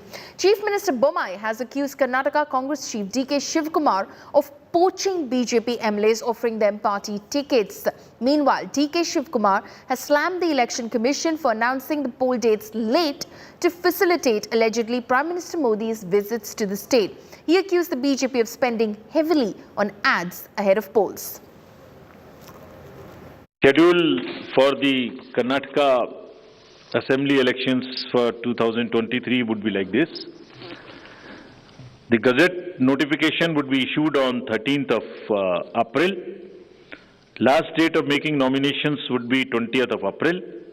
Date of scrutiny would be 21st April 2023. After that, the withdrawal of the candidature can be up to 24th of April. The polling will take place on 10th of 5 in single phase, and day of counting would be 13th of May. So this is the schedule for the Karnataka elections. BJP is always a ever-ready party. We don't prepare for elections. We prepare for organization and we prepare for welfare of the people, and we are ready. You were anticipating that it will be announced today or tomorrow? Yeah, it was as per anticipation. So Congress has already released the first list, sir. When is the BJP list going to be released? Probably after a week or so. The first list will be released. So if you notice the reservation announcement which has been made by your government, now there are a lot of protests which is happening across the state. Do you think it will backfire? The Congress is trying to create some confusion in Banjara community only. Okay. And we have talked to all Banjara leaders, our MLAs have talked. There is no issue. Everything will be set right. All the national leaders will be coming for campaigning, sir? Yeah, all the national leaders, including Prime Minister Amit Shah ji, Nadda ji, everybody will be there. ನೋಡಿ, ನನಗೆ ಬಂದಿರೋ ಮಾಹಿತಿ D K Shivakumar ಅವರು ಈ ಎರಡನೇ ಪಟ್ಟಿಯಲ್ಲಿ ಸುಮಾರು 100 ಸೀಟುಗಳಿಗೇನಿದೆ ಎಲ್ಲ ನಮ್ಮ BJP MLAಗಳಿಗೆ ಫೋನ್ ಮಾಡಿ ಖಾಲಿ ಇಟ್ಟಿದ್ದೇವೆ, ನಿಮಗೋಸ್ಕರ ಬನ್ನಿ, ನೀವು ಬಂದರೆ ಕೊಡ್ತೀವಿ ಅಂತ ಹಲವಾರು MLAಗಳಿಗೆ ಫೋನ್ ಮಾಡಿದ್ದಾರೆ. ಇದು ಅವರ ಪರಿಸ್ಥಿತಿ ತೋರಿಸ್ತದೆ. ಅವ್ರ ಹತ್ರ ಅಷ್ಟು ಗಟ್ಟಿಯಾಗಿ ಕ್ಯಾಂಡಿಡೇಟ್ ಇದ್ದರೆ ನಮ್ಮ MLAಗಳಿಗೆ ಫೋನ್ ಮಾಡ್ತಾ ಇರಲಿಲ್ಲ. ಎಲ್ಲ ಕಡೆ ಓಪನ್ ಆಗಿ ಫೋನ್ ಮಾಡ್ತಾ ಇದ್ದಾರೆ. ಅದು ಎಲ್ಲರಿಗೂ ಯಾರ್ಯಾರಿದ್ದಾರೆ ಎಲ್ಲರಿಗೂ ಸರಾಸಗಟವಾಗಿ ನಮ್ಮದಿನ ನಿರ್ಣಯ ಆಗಿಲ್ಲ, ಇಲ್ಲಿ ನೀವು ಬಂದು ನಿಮಗೆ ಕೊಡ್ತೀವಿ ಅನ್ನೋಂಥ ಮಾತಾಡಿದ್ರೆ ಅದು ಹತಾಶ ಮನೋಭಾವನೆ ತೋರಿಸ್ತದೆ. ಎಲ್ಲರೂ ಮತ್ತು ನನಗೆ ಹೇಳ್ತಾರೆ ಅಂದರೆ ಅವರು ಹೋಗೋದಿಲ್ಲ. We are ready at any point of time. We are ready when they do. They took their own time for the Prime Minister, Home Minister come to do and give advertisement to all the media with a lot of advertisement. Ever in the history of Indian politics, such money was not being spent for any advertisement. But they have done. But it is their prerogative and their this one. We are Congress is prepared for this, sir? Congress is well prepared for it. We have already cleared 124 names. And still almost 50% we have just discussed in the length. And I think tomorrow we are having a screening committee. We will take a call on it. अरे वहाँ तो 40% की government है और वो खुद ही उनको मालूम है. एक MLA के पास 8-8 करोड़ रुपए मिलते हैं, एक्शन नहीं लेते हैं. कॉन्ट्रैक्टर खुद बोल रहे हैं, प्राइम मिनिस्टर को लिखे हैं, देखिए हमारे पास इतने पैसे मांग रहे हैं. खुला लेटर लिखे. अरे खुला लेटर लिखे तो भी आपको तुम्हारी गवर्नमेंट करप्ट है ये मान रहे नहीं. इसीलिए हमको ये कहना है, ये गवर्नमेंट अपने को खुद ही करप्ट है और दूसरों को करप्ट बोल रहे. As the Election Commission of India announces Karnataka Assembly polls on the pious day of Durga Ashtami, the Congress Party and people of Karnataka resolve to throw out the BJP's 40% Commission Sarkara, which has brazenly looted the state. Let us rebuild a Karnataka of people of Karnataka's dreams. Let us rebuild brand Karnataka. Let Kannada pride flourish. कितनी बड़ी चुनौती है फिर से सत्ता में वापसी करना, और क्या चीजें आपके लिए चुनौती है, क्या चीजें आपकी फेवरेबल है? कर्नाटक में कांग्रेस सरकार आना निश्चित है. क्यों? कर्नाटक में 40% सरकार चल रही है. राहुल गांधी जी के साथ किस तरीके के इन लोगों ने जो व्यवहार किया, डिस्पल सारे जवाब वोट डालने के समय में देगा. 140 सीट कांग्रेस की जिताएगा. चैलेंज कितना बड़ा है? बहुत मीन्स क्यों? संविधान को बचाना है, इस देश को एक मैसेज देना है सड़क पे, वो कर्नाटक चुनाव है. कांग्रेस कह रही है 40% की सरकार है, कांग्रेस कह रही है 40% कमीशन की सरकार. यह कांग्रेस का बहुत पुराना जुमला है और कांग्रेस कई महीने से कर रही है. कांग्रेस जमीन पे कहीं है नहीं. पिछले 3 से 4 महीने देखेंगे तो कांग्रेस ने कोई कार्यक्रम नहीं किया. आपस में DK शिवकुमार और सिद्धरमैया की जो झगड़ा है, एक दूसरे को देखते नहीं है, उसके कारण कांग्रेस में भी काफी अपना सिर फटौल हो रहा है. भारतीय जनता पार्टी गए हुए 3-4 महीने से जो इलेक्शन के लिए तैयारी करना था वो तैयारी पूरा हो चुका है.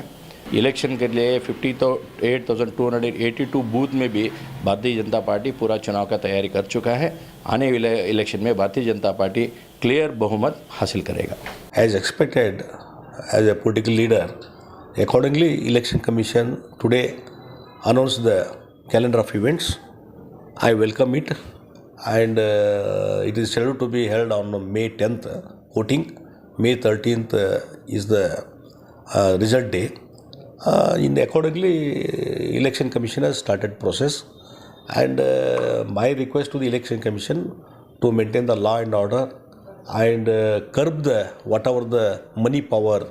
If it is that curb is there, then peaceful election will be held, and impartial election will be held. It is only my request to the Election Commission. Now, here's all that you need to know as far as the Karnataka Assembly elections are concerned. So, the elections are to take place on the 10th of May. It's a single-phase election that will take place on the 10th of May, and the results will be announced 3 days later on the 13th of May. Now, as far as party positions were concerned in the 2018 Assembly elections, here's how they stood. As far as the vote share is concerned, the BJP stood at about 36% in the last election, the Congress at 38%, the JDS at 18%, and others at 8%.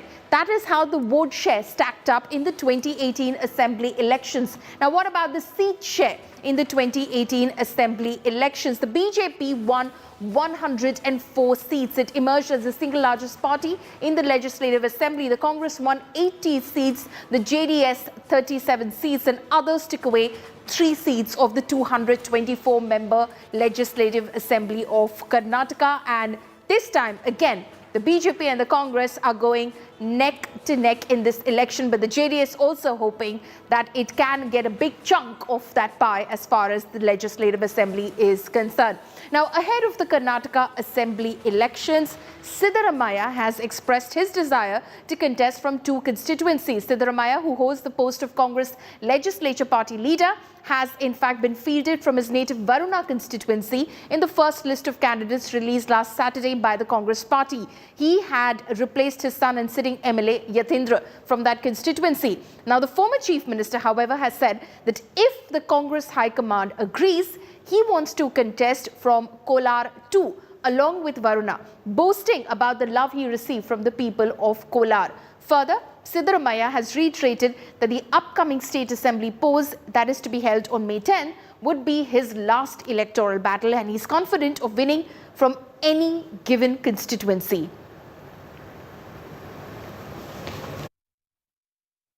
ಕೋಲಾರದವರು ಕರೀತಾ ಇದ್ದಾರೆ, high command ಒಪ್ಕೊಂಡ್ರೆ ಅಲ್ಲೂ ನಿಲ್ತೀನಿ. ಅದೇಪ್ಪ ಇನ್ನೂ ತೀರ್ಮಾನ ಆಗಿಲ್ಲ ಹೈಕಮಾಂಡ್ನಲ್ಲಿ. ಹೈಕಮಾಂಡ್ನವ್ರು ಹೇಳಿದ್ರೆ ಅಲ್ಲೂ ನಿಂತ್ಕೊತೀನಿ. 100ಕ್ಕೆ 100 ನಾ ಎಲ್ಲಿ ನಿಂತ್ಕೊಂಡ್ರು ಗೆಲ್ತೀನಿ. 25 ಕ್ಷೇತ್ರಗಳಲ್ಲಿ ನನಗೆ ಕರೀತಾ ಇದ್ದಾರೆ. ಸಿದ್ದರಾಮಯ್ಯನವರಿಗೆ ಕ್ಷೇತ್ರ ಇಲ್ಲ ಅಂತ ಅನ್ನೋದು ಇದೆಯಲ್ಲ, ಅದು ರಾಜಕೀಯವಾಗಿ ಹೇಳ್ತಕ್ಕಂಥ ಮಾತು. ನಾನು ಈಗ ಸೋಲಾಗಿದ್ದರೆ 25 ಕ್ಷೇತ್ರಗಳಲ್ಲಿ ಯಾಕೆ ಕರೀತಾರೆ ನನಗೆ? ನಮ್ಮೂರು ಕೂಡ ವರ್ಣಾ ಕ್ಷೇತ್ರಕ್ಕೆ ಹೋಯ್ತು. ಹಾಗಾಗಿ ನಾನು 2008ರಲ್ಲಿ ವರ್ಣಾ ಕ್ಷೇತ್ರದಿಂದ ನಿಂತ್ಕೊಂಡೆ, ಮತ್ತೆ 13ರಲ್ಲೂ ನಿಂತ್ಕೊಂಡೆ.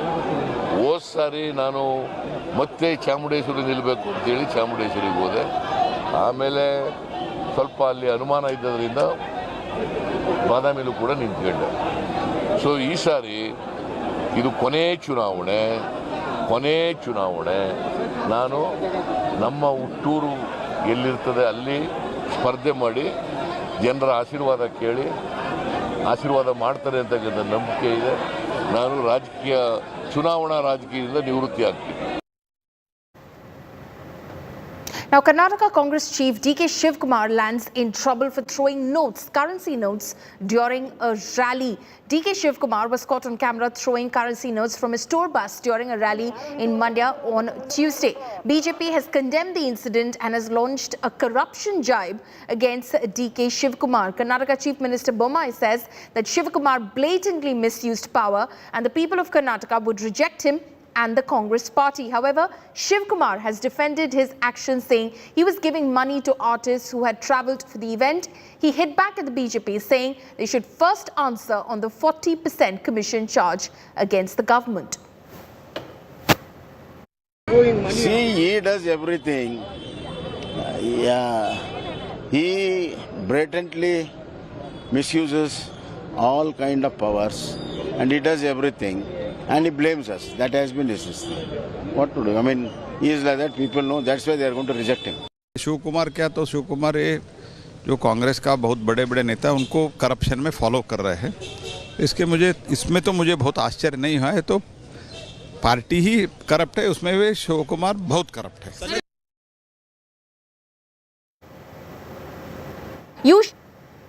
At that point of time, the BJP is saying this is you trying to buy out the voter in Karnataka, sir. I did not shower any money. They were artists. They had come all the way. I just gave them 2,000 rupees. I think I was in a very top rate. I just tried to drop that vote that was being showered. That's all. Nothing. There's not buying money or not giving. They were the artists who have been doing this one. So lot of artists were there. I just gave them 2,000 rupees. What is that? What is wrong in it? I was in the top of this. Alleging. Lot of. The BJP, of course, is alleging right now, sir, that you are the money bags. You're considered to be the money bags of Karnataka Congress, and money is going to flow in these elections because of the Congress. Entire country know who is the money bag, where they found the money, where the money was there, how much they have got donations, how much they got bonds, everything. Entire country knows. Okay, Mr. Malviya, Mr. Amit Malviya of the BJP is over the phone line. Mr. Malviya, would you like to respond? He was only showering money on the artists over there. Well, the fact is that he has been caught on camera throwing wads of 500 rupee notes. And if he was giving it to the artist as he's claiming, this is not the way you treat artists. This is even worse than saying that you were trying to buy votes. If you're throwing money at artists, these are people who earn honest living. They don't need ill-gotten wealth from the Congress and Mr. Shiv Kumar to be thrown from the bus rooftop. This is insulting the people of Karnataka. And I repeat again, this is corruption money. He is trying to buy out votes. He has looted the state while they were in power. This is ill-gotten wealth. He's under several investigations by the agencies.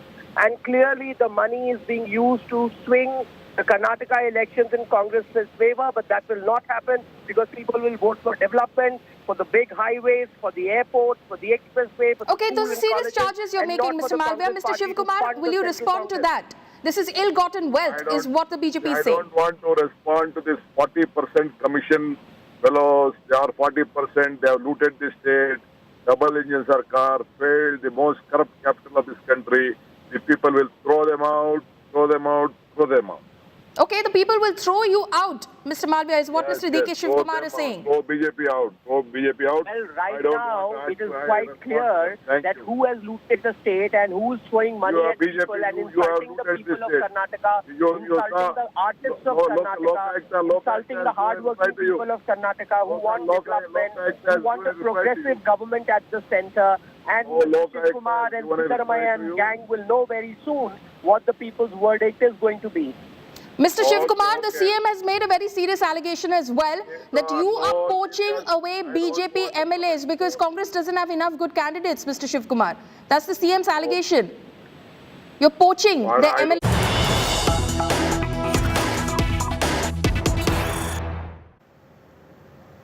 News coming in right now after poll dates out. Big claim by Chief Minister Basavaraj Bommai. He says that the JDS and the Congress have struck a deal in Hyderabad. Bommai has said that there was a meeting between the JDS and the Congress leadership, and he in fact has made this big allegation against the Congress and the JDS. H.D. Kumaraswamy has told India Today that BJP and Congress approached for a tie-up earlier. Remember, in an exclusive conversation, that is the claim that he made. Now, Chief Minister Bommai is saying that there was a meeting in Hyderabad between the JDS and the Congress party, and a deal was struck there in Hyderabad. That is, in fact, the charge that Chief Minister Basavaraj Bommai has made. Will Kumaraswamy this time go with BJP or Congress? How do you see the election? We will going to form the government on our own by the blessing of this state citizens. Do you have pressure from the centre saying come with us? Have they already spoken to you? Offer is there. You have already offered? Offer is there. Okay. Everybody offering me. Even Congress is offering? Everybody is offering me. They know. Okay. Their strength, what is their strength internally, they know. Okay. But publicly they are telling we will get 140, 150. That is their announcement. But internally But internally I know their strength. Okay. What is the some important persons who are approaching to thinking that this time also fracture will be there. But according to me, whatever I worked very hard work for 18 hours a day, how the people's response, I have full confidence that our government will be formed by the blessings of these Karnataka voters independently. So I'm stressing on this point because even before the election, you are saying both the national parties have given you an offer already on the open platter saying, Mr. Kumaraswamy, please support us. Because of their minus point. They know their real strength. I know my strength now. From last 3 elections, where we lapsed our working style, because why we failed, all those things, we worked it out. How to solve those problems, how to settle it. On that basis, I am telling you, in this election, because of 2 national parties' attitude, people want a regional party. This time they were going to choose Janata Dal to form the government on their own. This is my impression wherever I am going throughout the state. That's a wrap on this bulletin. For all the latest news and updates, you can log on to indiatoday.in. You can also download the India Today app. Stay tuned. On the other side, in the club.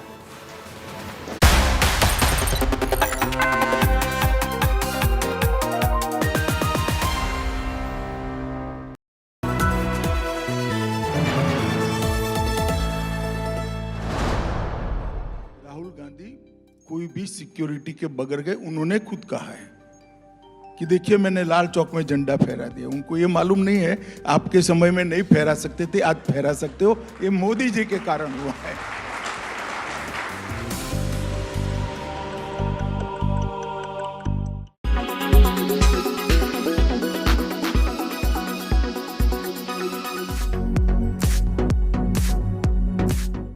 It's good news for Harry Potter fans as the star Daniel Radcliffe is expecting his first child with longtime girlfriend Ed Dark.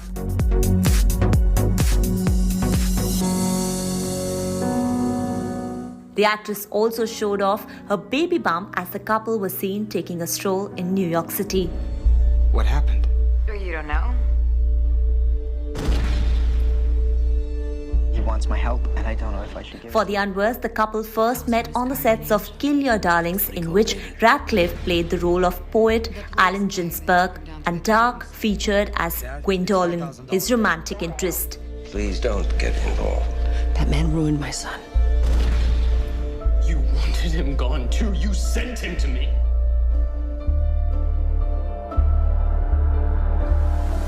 They were later spotted at the 2013 Sundance Film Festival. Radcliffe and Dark have been together since then.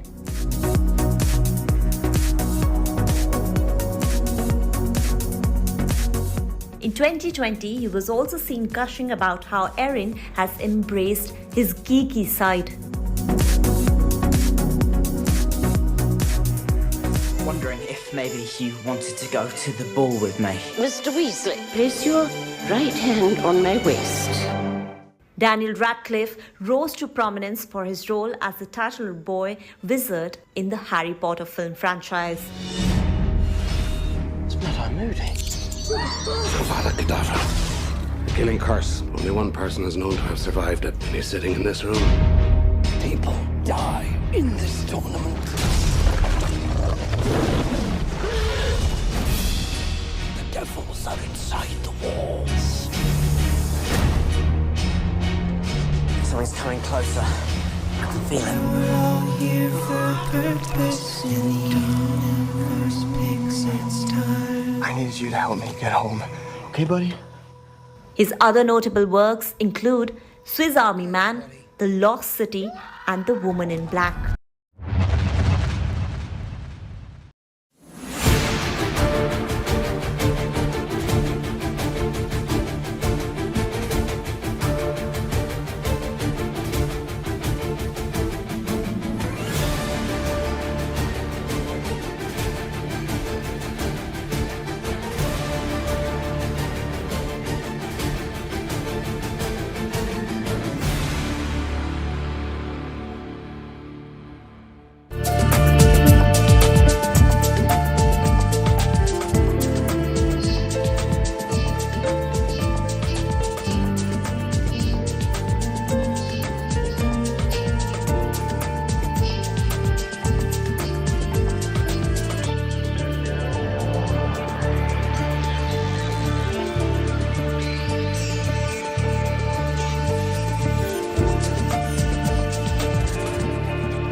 a very, very eventful last weekend for you, and I'm sure especially for you, your phone wouldn't have stopped ringing for a whole lot of people would have been wanting to understand from you the impact of all of this. So I wanted to take first your reaction. What was your first thought when you heard about this amendment in the finance bill? And as per your understanding, how will this really change life for AMCs at large, and what will be the impact of this on the total assets under management for AMCs? Yeah, no, thanks Sakshi for having part of the show today. I think first reaction as we came to know on Thursday night that there's an amendment that is being now introduced in the finance bill. Of course, all of us were taken aback and surprised that how come this has all of a sudden has come and was not being part of the budgetary provisions. And then of course we try to understand what is the background from which it has come. And is there anything that can be done by way of making representation through AMFI as well as SAB? While that's an effort that we are immediately getting into action in terms of what we can do. But having said that, then as the amendment got passed in the parliament, then actually we have to make an assumption that that the amendment has now become final, and therefore we have to live with for the time being what has been presented. I think what came as a surprise is given the fact that Indian mutual fund industry have been growing at a very steady state of growth, and having close to about 16 lakh crores coming in the fixed income out of the 40 lakh crore that Indian industry has been managing. And the mutual fund also been playing the role of one, channelizing these savings into the capital market, both in equity as well as in fixed income. At the same time, provides a greater depth to the corporate bond market in the country. And we have been a provider of one of the source of financing for most of the company needs, and we have been doing. Therefore, these taxations introduction was a bit surprise for us, given the fact that the role that we are playing actually benefit both investors on the one side and the capital market on the other side, and third is the corporate bond market development on the other side. Therefore, we are a bit surprised, but anyway, government has gone by that assumption that we need to have a uniform taxations across all products, across all industry players. I think probably the finance minister has been living up to the effort that she is taking for simplified tax structure. So going by that, I think they seems to have taken it in the final bill when they were getting amended.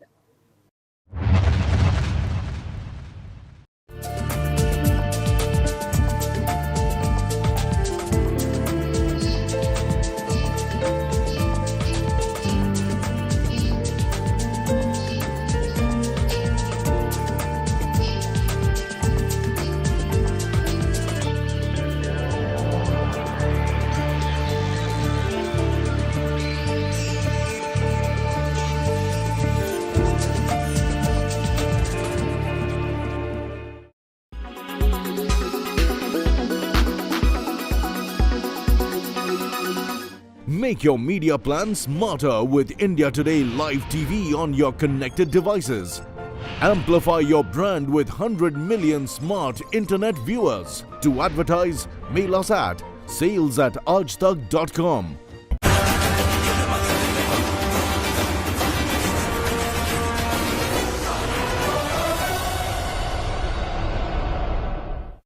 Hello and welcome. You're watching our special broadcast, Return of the Cholas. I'm Dipali Patel, and in the next 30 minutes, I'm going to take you back in time to revisit the history of the dynasty, which is known for its grandeur and rich culture. After a gap of 6 months, Mani Ratnam is back with the second installment